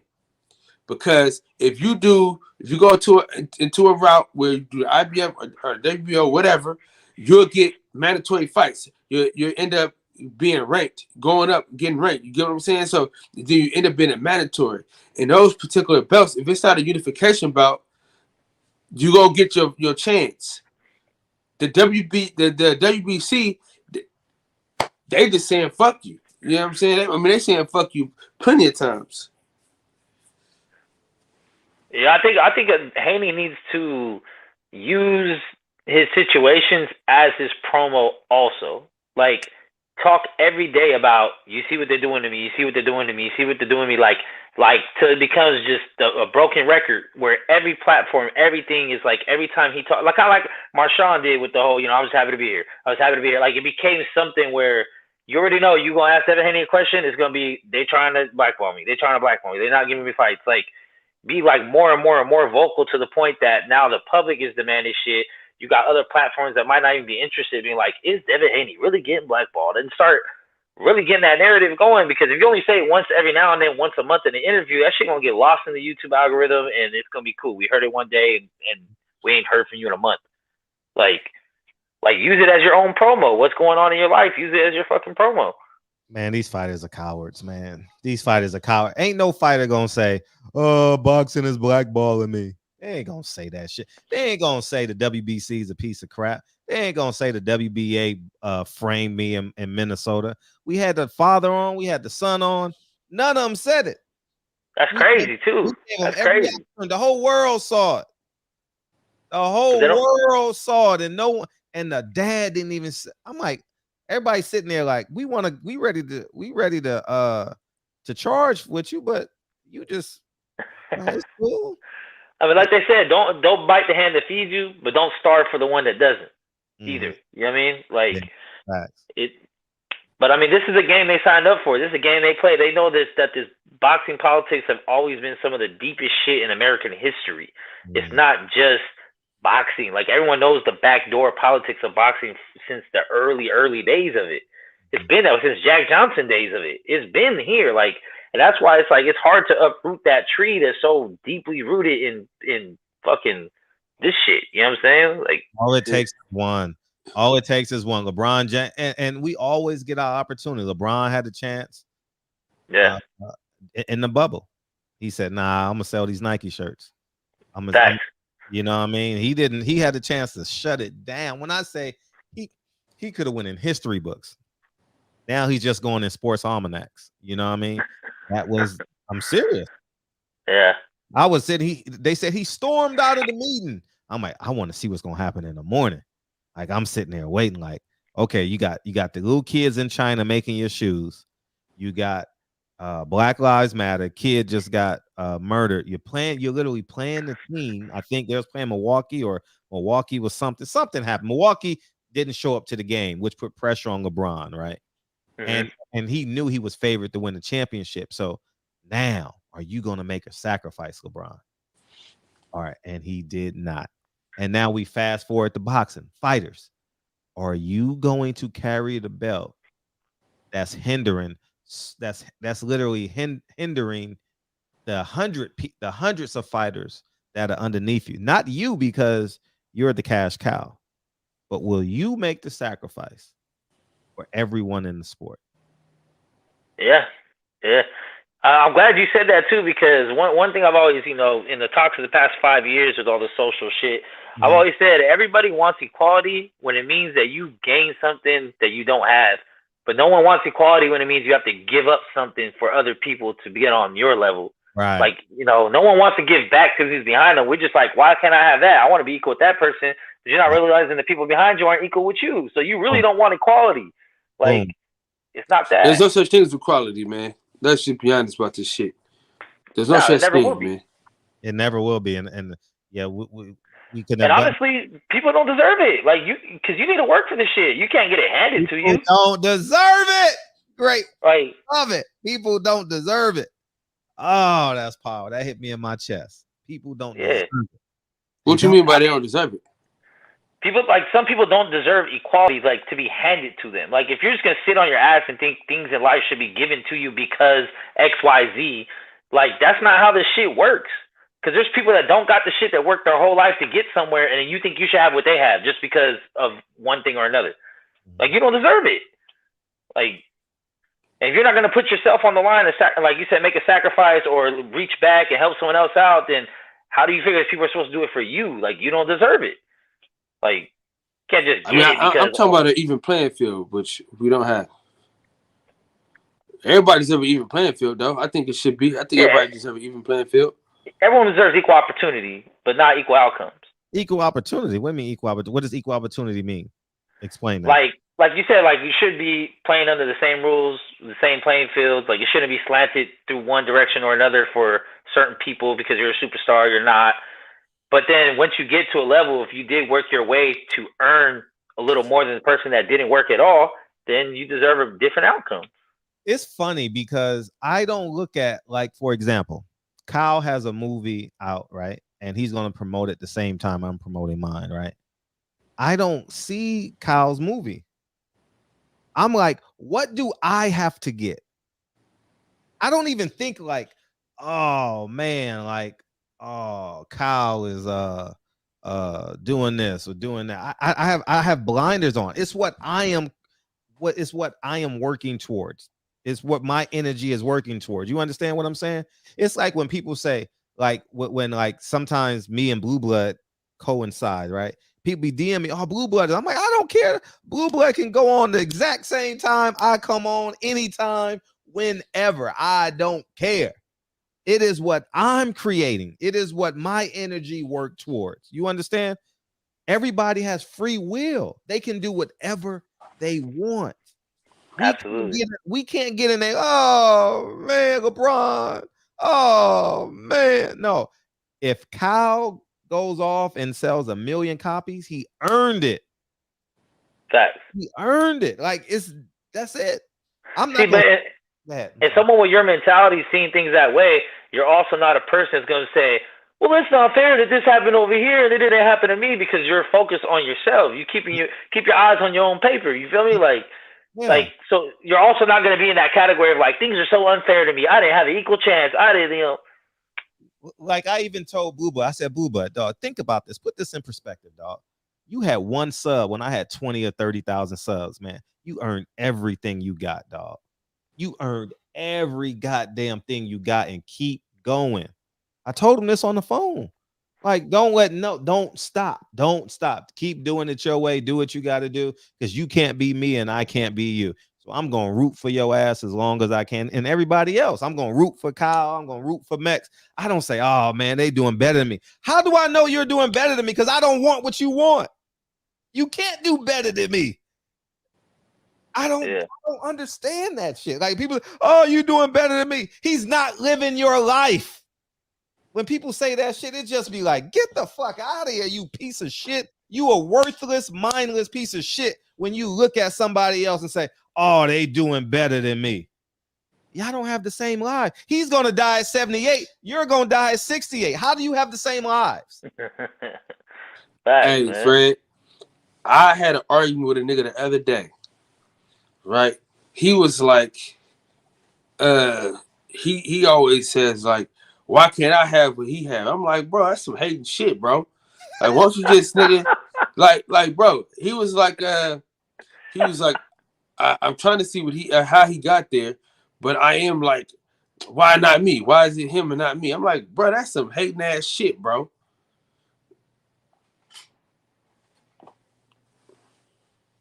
Hating, the worst, dog, the worst. And I wish we all can get in that space. It's like, I ain't gonna lie to you. Appreciate you, Max, for just disappearing.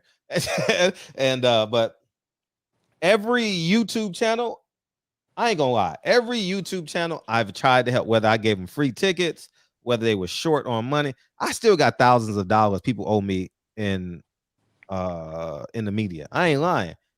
$100 here, $200 here, and it's cool. Live your life. I'm not gonna sit here and be like, it's gonna come back to me in another way. I don't sit here and text people, hey, you owe me $60, or you owe me $70. Hey, you owe me this, you owe me that. I was the vehicle for you to get in that position. You understand? And if so be, it's not $1 million where it's like, man, I need to feed my kids, right? I need to.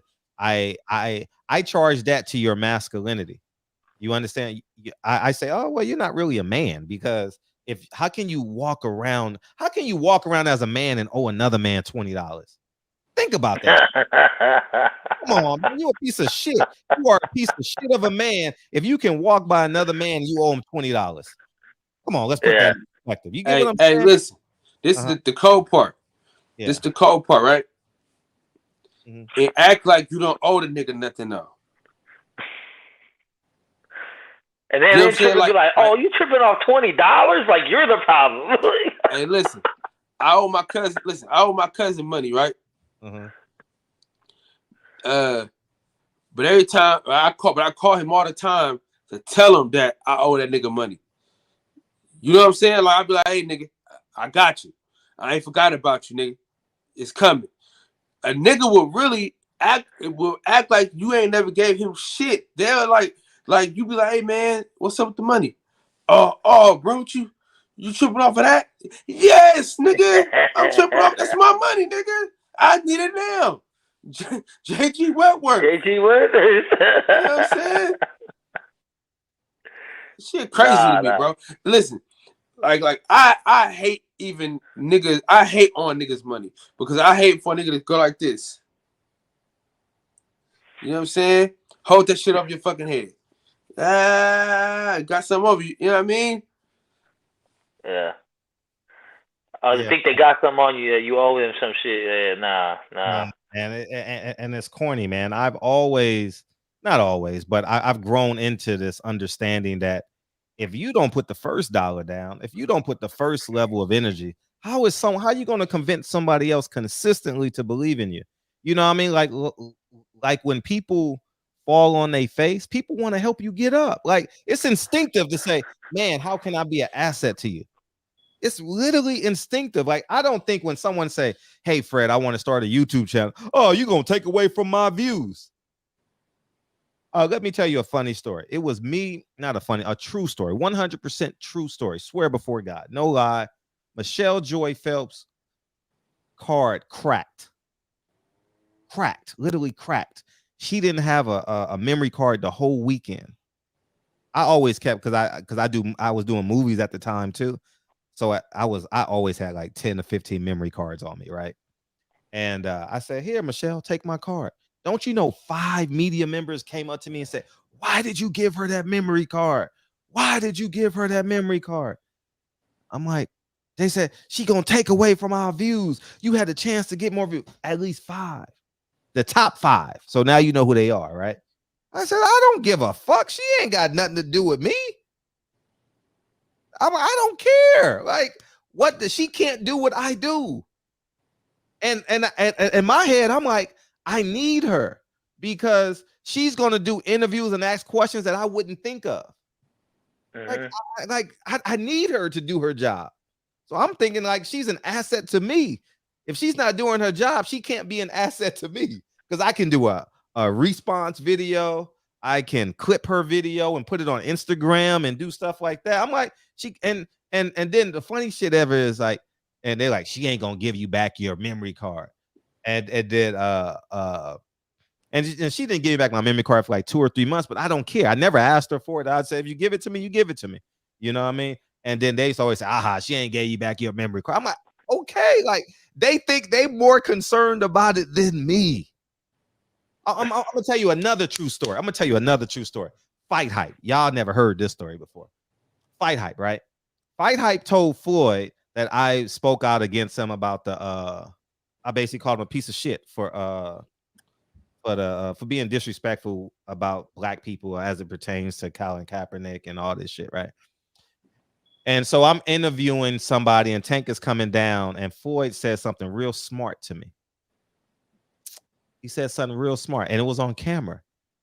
And they thought I needed Floyd's relationship. They thought I needed the nigga's relationship. Excuse me. They thought I needed his relationship.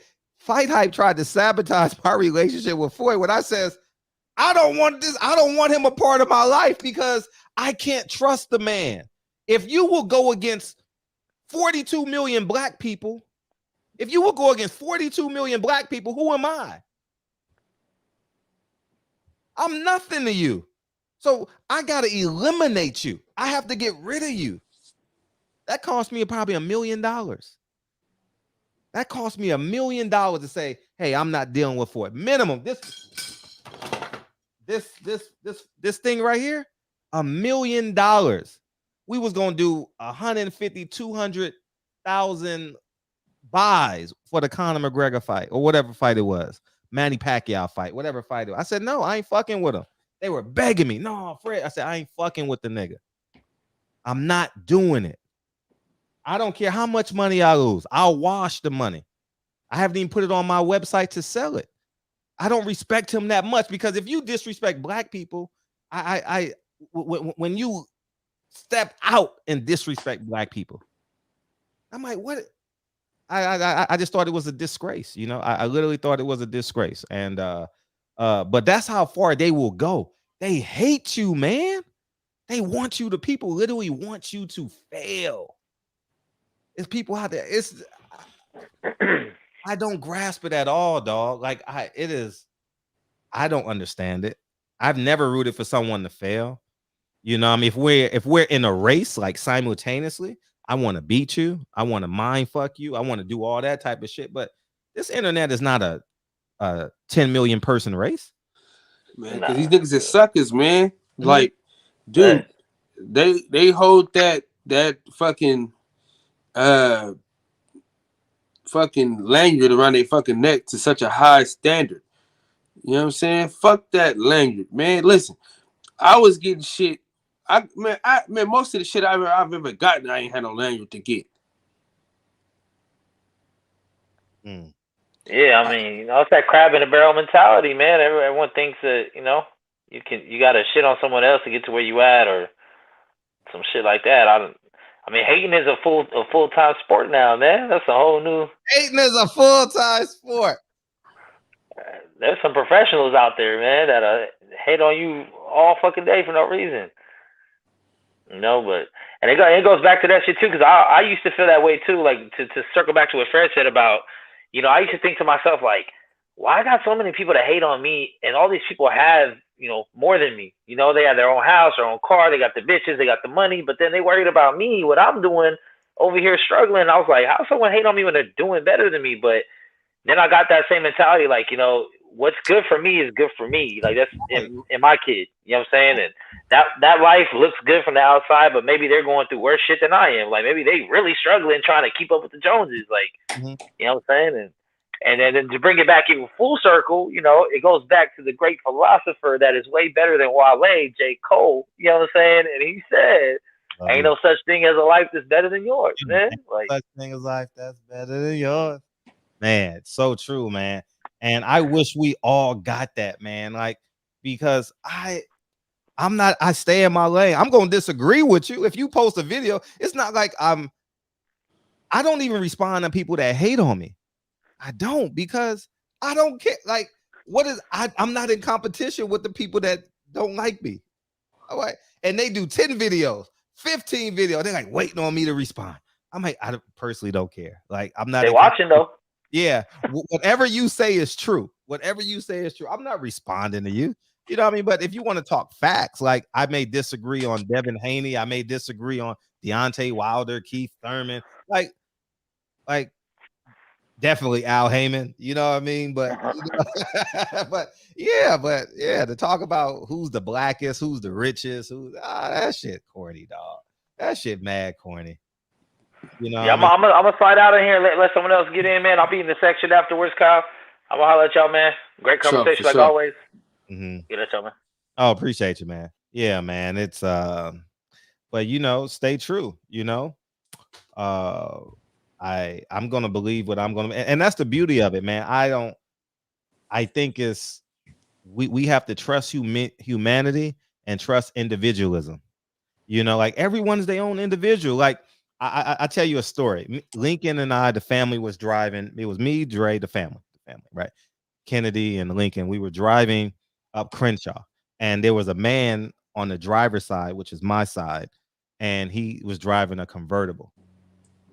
And Lincoln said, because that's Lincoln's side of the car, right? When I turn, I look at Kennedy. Yeah. So Lincoln is behind me when I'm driving. And Lincoln says, man, that man got more money than us. Instantly, Fred pulled over. I says, Lincoln, you are the richest man in the world. You are the richest child in the world.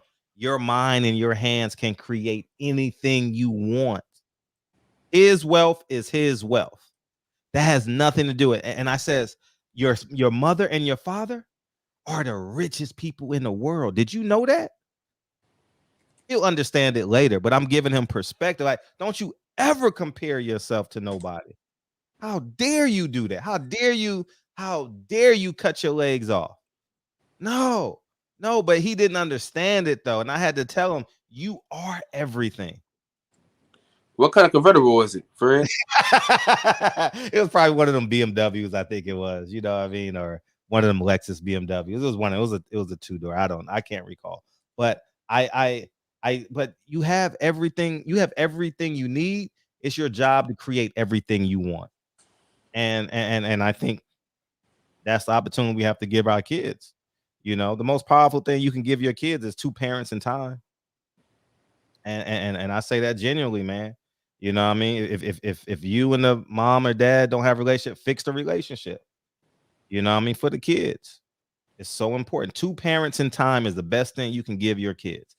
It's not debatable. It's not, I'm not gonna debate with nobody. People gonna say money, people gonna say God. Well, man, time and 2 parents. Give it to your kids, and it's gonna be amazing. So yeah, man. I don't know where this show went, but I'll just say this, man. I root for all y'all to be successful, man. And that's why I respond to y'all as immediately as I can. If I have the information, I'm gonna give it. Um, I think it's important, and I always think about the 2 people that helped me in my time of need.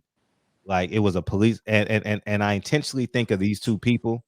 There are many other people that helped me, right? My grandfather obviously was a cornerstone, but like 2 a la carte incidents that I could think of. It was a police officer. It was a school police officer, and I needed $100 to go to a basketball camp. He gave me $100, and that judge that charged me with petty theft instead of grand theft, because on the arrest report it said grand theft, and it was the summer of my sophomore to junior year. Oh, excuse me, my second to third year, because I was behind some units. If that judge had to charge me with grand theft, my life would be different. I'm not sure what the outcome. Maybe it'll be greater, maybe it'll be less in terms of where I am now. But that judge and that police officer, I think of those 2 people as individuals, not as consistent. Like when I sit in my quiet moments, I'm like, man, imagine if that judge would have charged me with grand theft. I think about it, and he didn't. I didn't know what to do. It was my first time in court. I didn't have a father. I was afraid to tell my mom. My sister knew, but I didn't know what to say to the court-appointed attorney. I had no experience in the judicial system. That was my first time. But I see on YouTube quite often. I see on Instagram quite often where they up the charges. When they up the charges on the black man, it didn't happen to me. By God's grace, by the universe grace, by Jehovah, Allah, I don't know who it was, but that judge didn't charge me with grand theft. And I think about that shit sometime, and I'll be like, damn. And I got let out that night, and I was sitting there like, wow, damn. So what the hell you steal, Fred? Oh, it was a bunch of BS, college stuff. I was at a super Kmart, you know what I mean? And just a whole bunch of bogus stuff. You know what I mean? I've done it before. Why can't I do it again? You know what I mean? So, but I was charged with grand theft. The police came and got me, arrested me, threw me out, put me in the back seat. Grand theft. That was the charge. I said, fuck. And I'm thinking I'm going to do a year in jail. I'm like, I'm going to do a year in jail for this bullshit. You always think the worst. You sit in jail, you got, So I think of him in my silent moments, man, especially when I see people get Trump charges. I genuinely think of moments like that. So, and I can't recall what ethnicity the police officers were. I got to look at the police report. Matter of fact, I'm gonna do a video. I'm gonna go to the courts. I can get in the courts, right? I'm gonna do a video on that next time I go, because next time I'm in the area of the courts. I don't know when it's gonna be. Maybe a year, maybe 2, maybe next week. I'm gonna get my report and put it on the. I'm gonna do a video on it. Yeah. What ethnicity was the judge? White, old white man. I remember. I don't remember what he looked like. I don't know what he looks like physically, but I remember him being an old white man, and I'm like, damn. I'm about to do time. And then they take you to the court, and then they take you back and they give you a plea. They say, oh, you can plead no contest. I'm like, yeah, because I didn't have a record. I'm like, whatever I gotta do to get out of jail right now, I'm good. Yeah, man. Hey, the chat said you out there stealing boxes, man. Probably it was all that. It was boxes. It was probably crayons. Yeah, it was all. So hold on, man. Mm-hmm. So you stole more than over $5,000 worth of stuff? It's 500. I thought it was 5,000. Is it 500 or 5,000? I don't know. Whatever it wasn't nowhere near that. No, because the judge threw it out. He said, "Man, get out of my courtroom. It's petty theft." That's exactly what he said. I said, "Really?" I said, "Yes."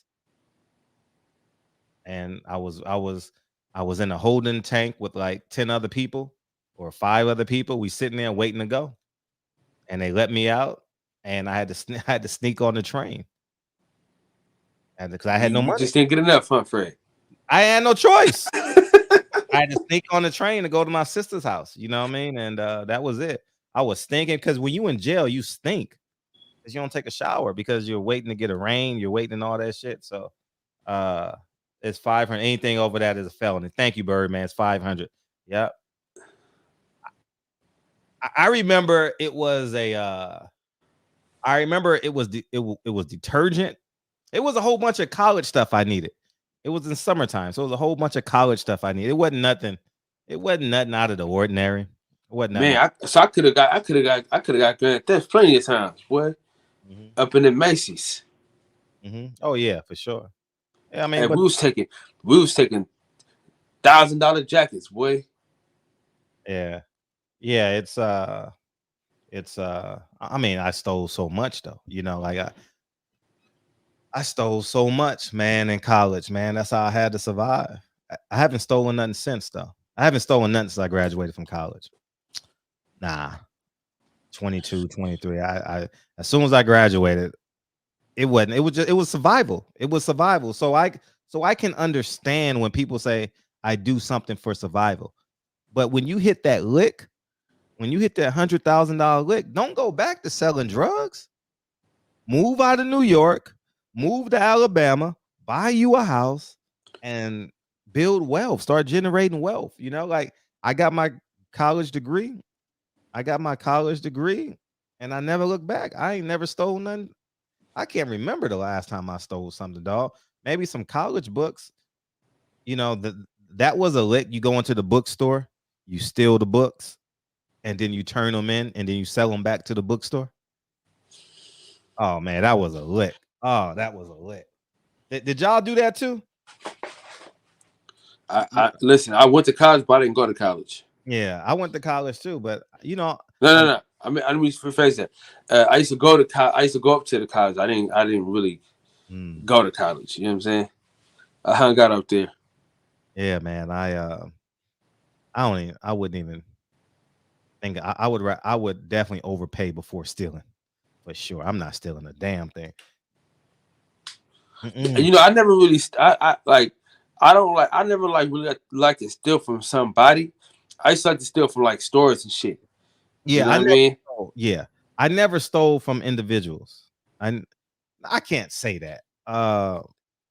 When I was young when I did it. When I was old enough to understand, I didn't.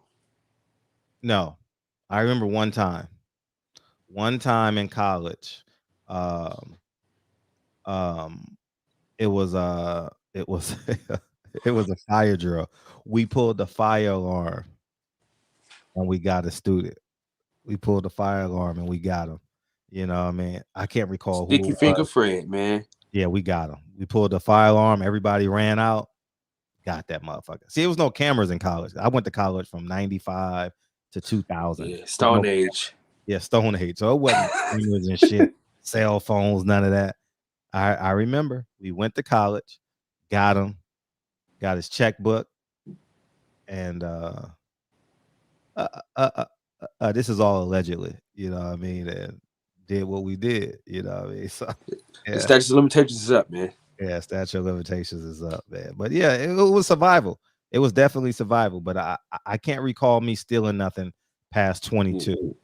I genuinely can't recall. I got my degree and became a school teacher, and I've been working on my morality ever since. What's up, man? What's up? What's going on, brother? Oh shit! It's the Kyle and Champ show. What's up? What's up, man? Y'all. What's up, Kyle? Y'all on here snitching about your crime life, man. What is that about? I ain't really got no. That shit 20 years ago. I'm trying to see what you got. I'm trying to see what kind of bullshit you got for us today. No, I just got in the house, man. Probably about 30 minutes ago, man. um, yesterday, man, you were saying that you wanted to do like you would be a good idea to like do a segment. Yeah, sure. I think that's a good idea, man. We definitely should do that. Okay. He wasn't bullshitting though, champ. Right? He meant that shit. That's what's up, man. That's cool. That's love right there, Fred. I appreciate that, man. Oh, sure. So right now, go to the stove, get some boil some water. No. Let's see if you can do that. No. You know what I'm saying? Let's see if you can boil some water at least. But check it out, because the premise of how I wanted to do it is because a lot of cats, they a lot of cats don't know how to cook. So if I could show cats how to throw a quick meal together, to impress their lady, because women love a man that can cook. You know what I'm saying? So you can put something. If I can show cats how to put something together real quick, that'd help a lot of cats out. Hey, let's have an egg sandwich contest. Egg sandwich. I make the meanest egg sandwich this world has ever seen. Let me tell you something. You know how you say you like a woman like a nigga that can cook? Right. It's not a woman on this planet that I made an egg sandwich for that didn't fall in love with me. I'm telling you, man. Them egg sandwiches was everything, man. Let me tell you something. So what do you cook? I mean, how do you prepare your egg salad sandwich? Excuse me. No, egg sandwich, bro. It's a fried egg, baby. Fried egg sucker hard. Oh, I'm thinking of egg salad. Excuse me. I don't like eggs. I don't eat eggs. You don't eat nothing, Fred. I haven't had eggs in 15 years. Why don't you eat eggs, man? I'm gonna tell you the truest story. Hopefully, this deters a lot of y'all from not eating eggs. So, about in 2005 or 2006, somewhere in there, I was watching this show, and they fried an egg, and they said, "This is your arteries," and I haven't had one since. You said what? They fried an egg, and after they fried it, they said, "This is what your arteries look like when you eat eggs." And I said, "Fuck it, I'm never doing it again." And then I all my whole life, I never knew eggs were chickens. What? They're fetuses. They're babies. Fetuses, yeah. They're babies. Yeah, I didn't know that as a kid. I just thought they were eggs. Like you know what I mean? So I saw a documentary or something. I saw something on Instagram, not Instagram, a long time ago for Instagram, but so Facebook or something. And I'm like, I said, that's what I'm eating. And then I became a vegan for 10 years. Oh, okay. What's up, Pedro? Pedro Richmond, man. We still looking for your daddy, man. We still looking for him. Hey, I'm gonna tell you like this, Fred. I'm gonna fry me up an egg, man. You know what I'm saying? Fried on both sides. Over medium is what I like to do. You know what I'm saying? Throw the mayonnaise on the bread with the cheese. Your wife do all the cooking, don't she, Kyle? That's for damn sure. Yeah. Listen, let me tell you something about that woman there. That listen, you see her? You see her right there? That's how she got up there. That's how she got up there. Right. You know what I'm saying? That's a cooking ass woman right there. Listen, I'm gonna tell you something, brother. Wow. It ain't many people that can cook shit better than her. You know what I mean? Right. I'm still mad she stopped cooking doing her food business, because we was whooping their ass for a minute. You know what I'm saying? We was whooping their ass for a minute. And then black folks always want to tell you what they want you to cook and shit like that. Yeah. She emotional and shit. She a Scorpio. She get all emotional and shit. I don't want to do this anymore. I'm like, hey, we make a lot of money. No, they always want to tell me. I'm like, oh, okay, all right. Oh, unfertilized, whatever. I don't know what they are, but I don't give a fuck what they are. But I eat eggs as an ingredient, not as a food. And nigga Fred be making all type of pies and shit. Oh yeah, I can. I mean, you can bake. I can do it, man. I've raised myself to be a man. Like I do. Like I can build a house. I can cook a Thanksgiving dinner. I can, you know what I mean? Like I'm literally self-taught in a lot of things. Now, a fried peanut butter and jelly sandwich, man, is necessary. You fry that sucker up like a listen, in high school, dog. Listen, in high school, cuz I had to fend for myself, man. I had a like I told y'all, man, I had some issues with my mother and my stepdad. So, you know, they used to act funny. So I never wanted to touch their shit. So I lived off of egg sandwiches, nigga, and peanut butter and jelly sandwiches, nigga. You know, I'm talking about fried them up. You know what I'm saying? You grilled cheese that peanut butter and jelly sandwich, my brother. I'm a hood cuisine type of guy. So am I. You know what I'm saying? I like to I make the finest hood cuisines. You know what I mean? Okay. You ever had a hot water sandwich? A who? A hot water sandwich? No, what's that? Yeah, me either. I'm thinking about cornbread. How my grandmother used to make hot water cornbread. Yeah, my grandmother used to make that also. Man, nigga, hey, listen. Cereal was everything at nighttime. Boy, that's all nigga had. Hey Fred, I'm gonna tell you this. The brother D Will, man, you need to wrench him out, man. Okay, I'll do all that. Yeah, we ain't got a guest tomorrow, so we'll take care. I'll go on the YouTube side and do all that. Is my man? Did my man come on tonight? Came about 30 minutes. Huh? He was here for about 30 minutes. He was here for about 30 minutes. Damn, Money Powell. No, that's not who I was talking about. Oh, Mickey Bay, that's Thursday. Mickey Bay. When is that? Thursday. Oh, okay. Yeah, that's gonna be listen. Okay. My Yeah, phone gonna be nice and listen. My phone gonna be ready to go that day. Yeah. Good game, brother. My phone gonna be ready to go that day. It ain't gonna be cutting off and shit. I don't know what the hell was going on. Yeah, how long is he gonna stay? How long is he staying on? He on the West Coast, so he could be up all night. He could be up. Yeah. I'm waiting for that, man. That's gonna be a good interview, man. Because he did a fire interview with the Trill. Yeah, it was a great interview. Shout out to Trill Talk. Yeah. Shout out to them, but let's be honest. The best question asking this nigga in YouTube history is a short, bald-headed nigga named Fred. I mean, that motherfucker asked some of the best questions a nigga could ask. You know what I'm saying? And the nigga don't listen. The nigga Fred just don't give a fuck. You know what I mean? Yeah, right. Like, he just don't care. Like, when we had the mama's boy in here, right? Man, that chick came on with the bullshit, and Fred just like, that's what you do. Like, I gotta see how he's gonna respond. I always tell him, if you want me to get her out of here, get her out of here. And he said, get her out of there. You know, I just sat back, let her go. You know. Now, Champion Heart. Question for you. Now, my cousin Mike. Shout out to my cousin Mike. I used to make a sandwich out of everything, right? Right. Now, do you make crazy ass sandwiches? Fred ain't gonna do it because Fred don't like his foods to touch with his weird ass. But listen, I don't really make like crazy sandwiches, man. Listening to I'm Birdman from the fifth floor, man. Yeah, I never, because my grandmother raised me, so it was always some type of meal preparation. You know what I'm saying? And good for you.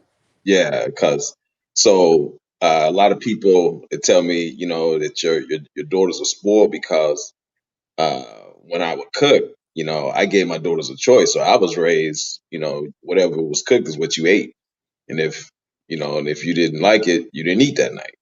But with my girls, it's kind of whatever they want type deal. And they was like, man, you got them girls spoiled, because Ariel, she would want something else and Erica wants something else, So, but, it was just, I didn't mind it because it was just something that I like to do, just different meal preparation, that I would do. That's just being raised by my grandmother, Boy, Jay Jones he done turned niggas into chefs, cereal experts.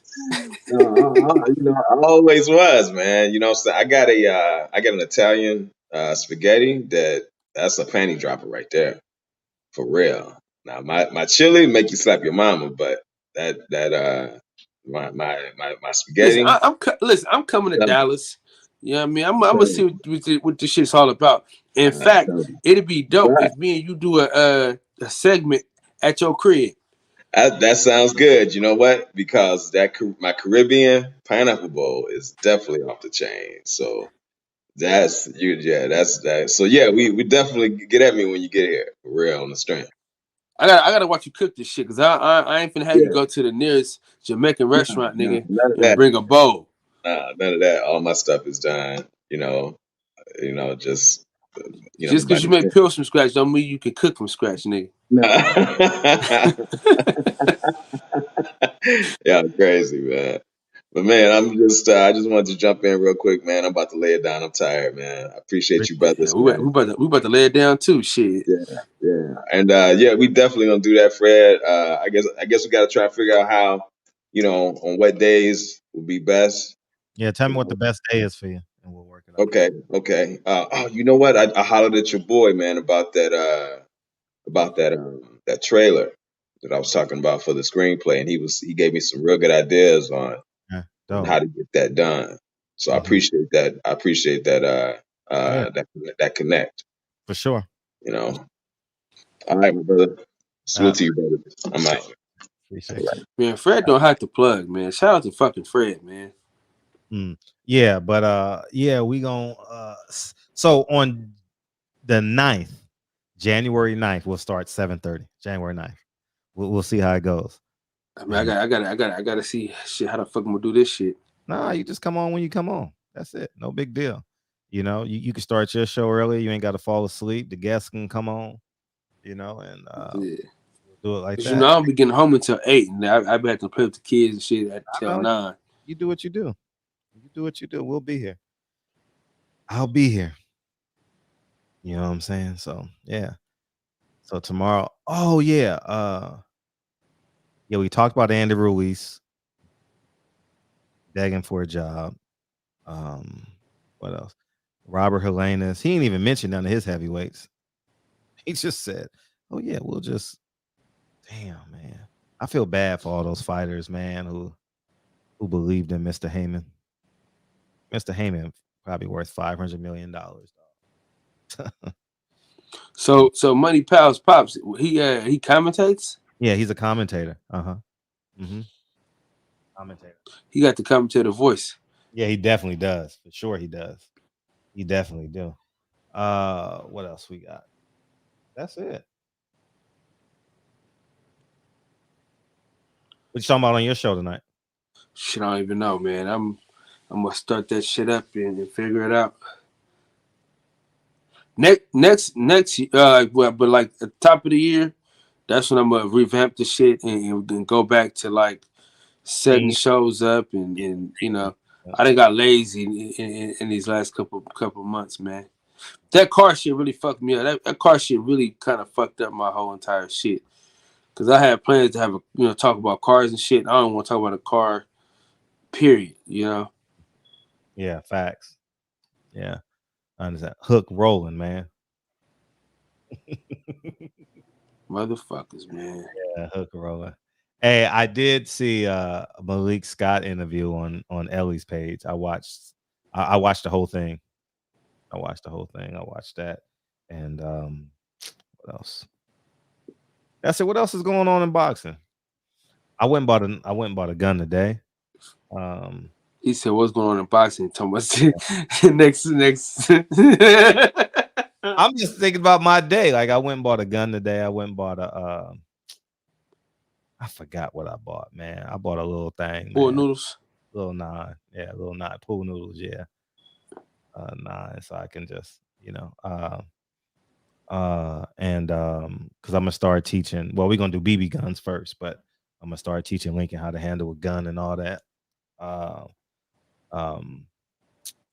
What else? And that's it, man. I went to Porto's today. What's that? I went to Porto's. Is like the bakery out here. That's the shit.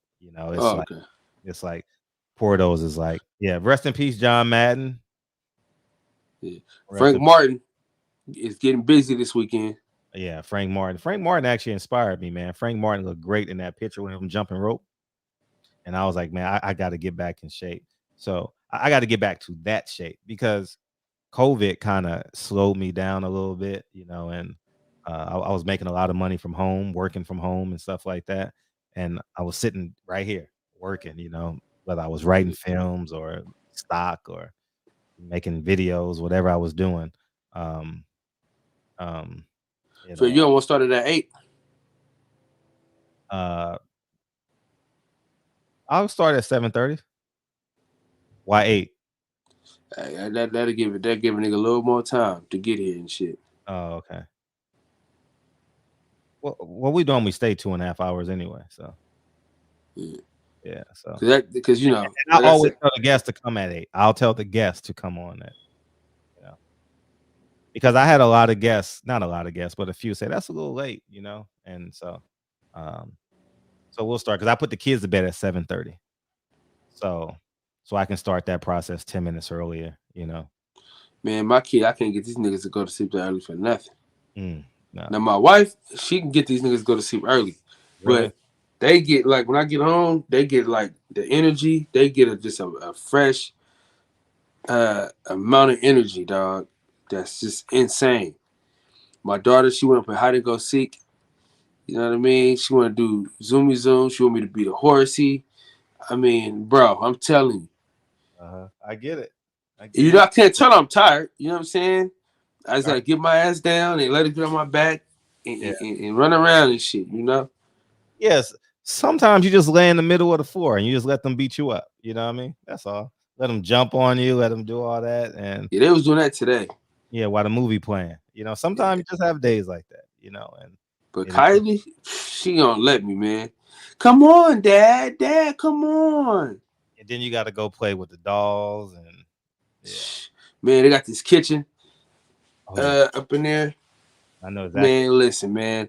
She done made me throw the hat on with the apron. I was in there cooking up all the little vegetables. We got the vegetables that you chop in half. They got the Velcro and you chop them. Yeah. Oh, she in there she got a restaurant, right? Man, listen. Yeah, that was me. Not Fred. Yeah, we're gonna do it, Warren. We're gonna do it 7:30, man. We're gonna get it started at 7:30, man. Starting on the 9th, 8th. Yeah, it'll be cool. I mean, that might be good though. That might be good for me to go on early, so I ain't gotta worry about work in the morning and shit. Yeah, you should have been. Yeah, we should have been did that though. We should have been discussed that. Yeah, that would have been cool. So another great show, and I really enjoy it. I appreciate you, man. Welcome to the show, though. Welcome to the show. Rudolph Lyrics, appreciate you, man. Hey, you know what you gotta start doing again, man, because you ain't done it in years. My nigga, this is dedication. This is anti-hesitation. This is a real nigga celebration. God damn it. I already know. I think about it. What about that block for me, black man? You know, trying to stretch it. And they say it's the white man I fear, but it's my own kind doing all the killing here. Block for me, black man. No, they trying to stretch. That was mine. That was the one I used to always want. What are they? Young Malcolm, I'm the leader of the movement out this bitch. Damn, Nipsey controlling all my boys. By any means necessary. Block for me, black man. Now so Wale got a line in one of his songs. You man, listen, you'll love that shit. Because he said Detroit Red Flow.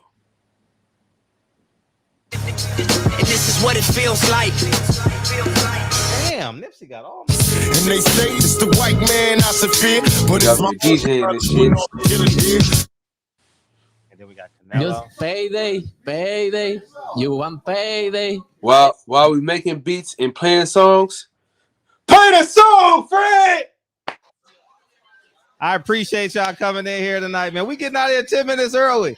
So January 9th, man, we're going to move the show to 7:30, man. Start promoting it. Tell a friend. That Sunday. We got a fight on the 8th. I don't know. I don't care. But we're going to start at 7:30. You know what I mean? Hey.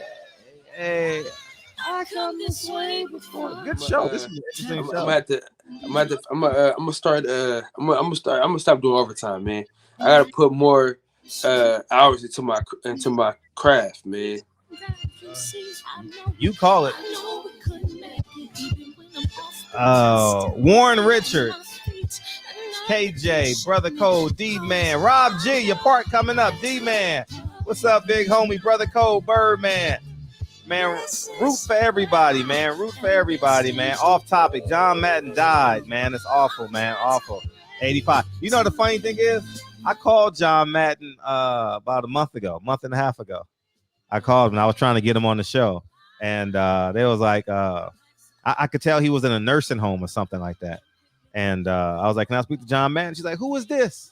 And I was like, oh, this is, I was going to lie and say this is one of his old teammates, but I didn't. I said it was media. I was just trying to ask him a few questions. Oh, no, he can't talk right now. I'm like, oh, he must be sick. And so and behold, a month and a half later, he passed. Damn. Yeah, awful. Joe Garcia, D. Will, Rob G. Peoples Hernandez. He in the building already, boxing sparring. I got to go back down to see him. Then 100. Yeah, man. Start root for everybody, man. No one's in your way, dog. It's an imagination. It's fake. No one is really in your way. Look, speaking of Kylie, look, she's calling me right now. What's up? I said, speaking of Kylie, she's calling me right now. Oh, yeah. North Pole Fishing. Yoba. People Hernandez, Club 57. I appreciate y'all coming in here tonight and staying in here tonight. Thank you, y'all. Yeah, we'll do all that tomorrow while we got time. At the end of the show, we'll do it. Man, you turn to be the greatest. Yeah. Make sure y'all hit me on Instagram, man, to get this movie, man. Pre-orders. Yeah, Sunday, right? It's going down, man, in a major way. I'm gonna try to I'm gonna do what you said though, Fred. What's that?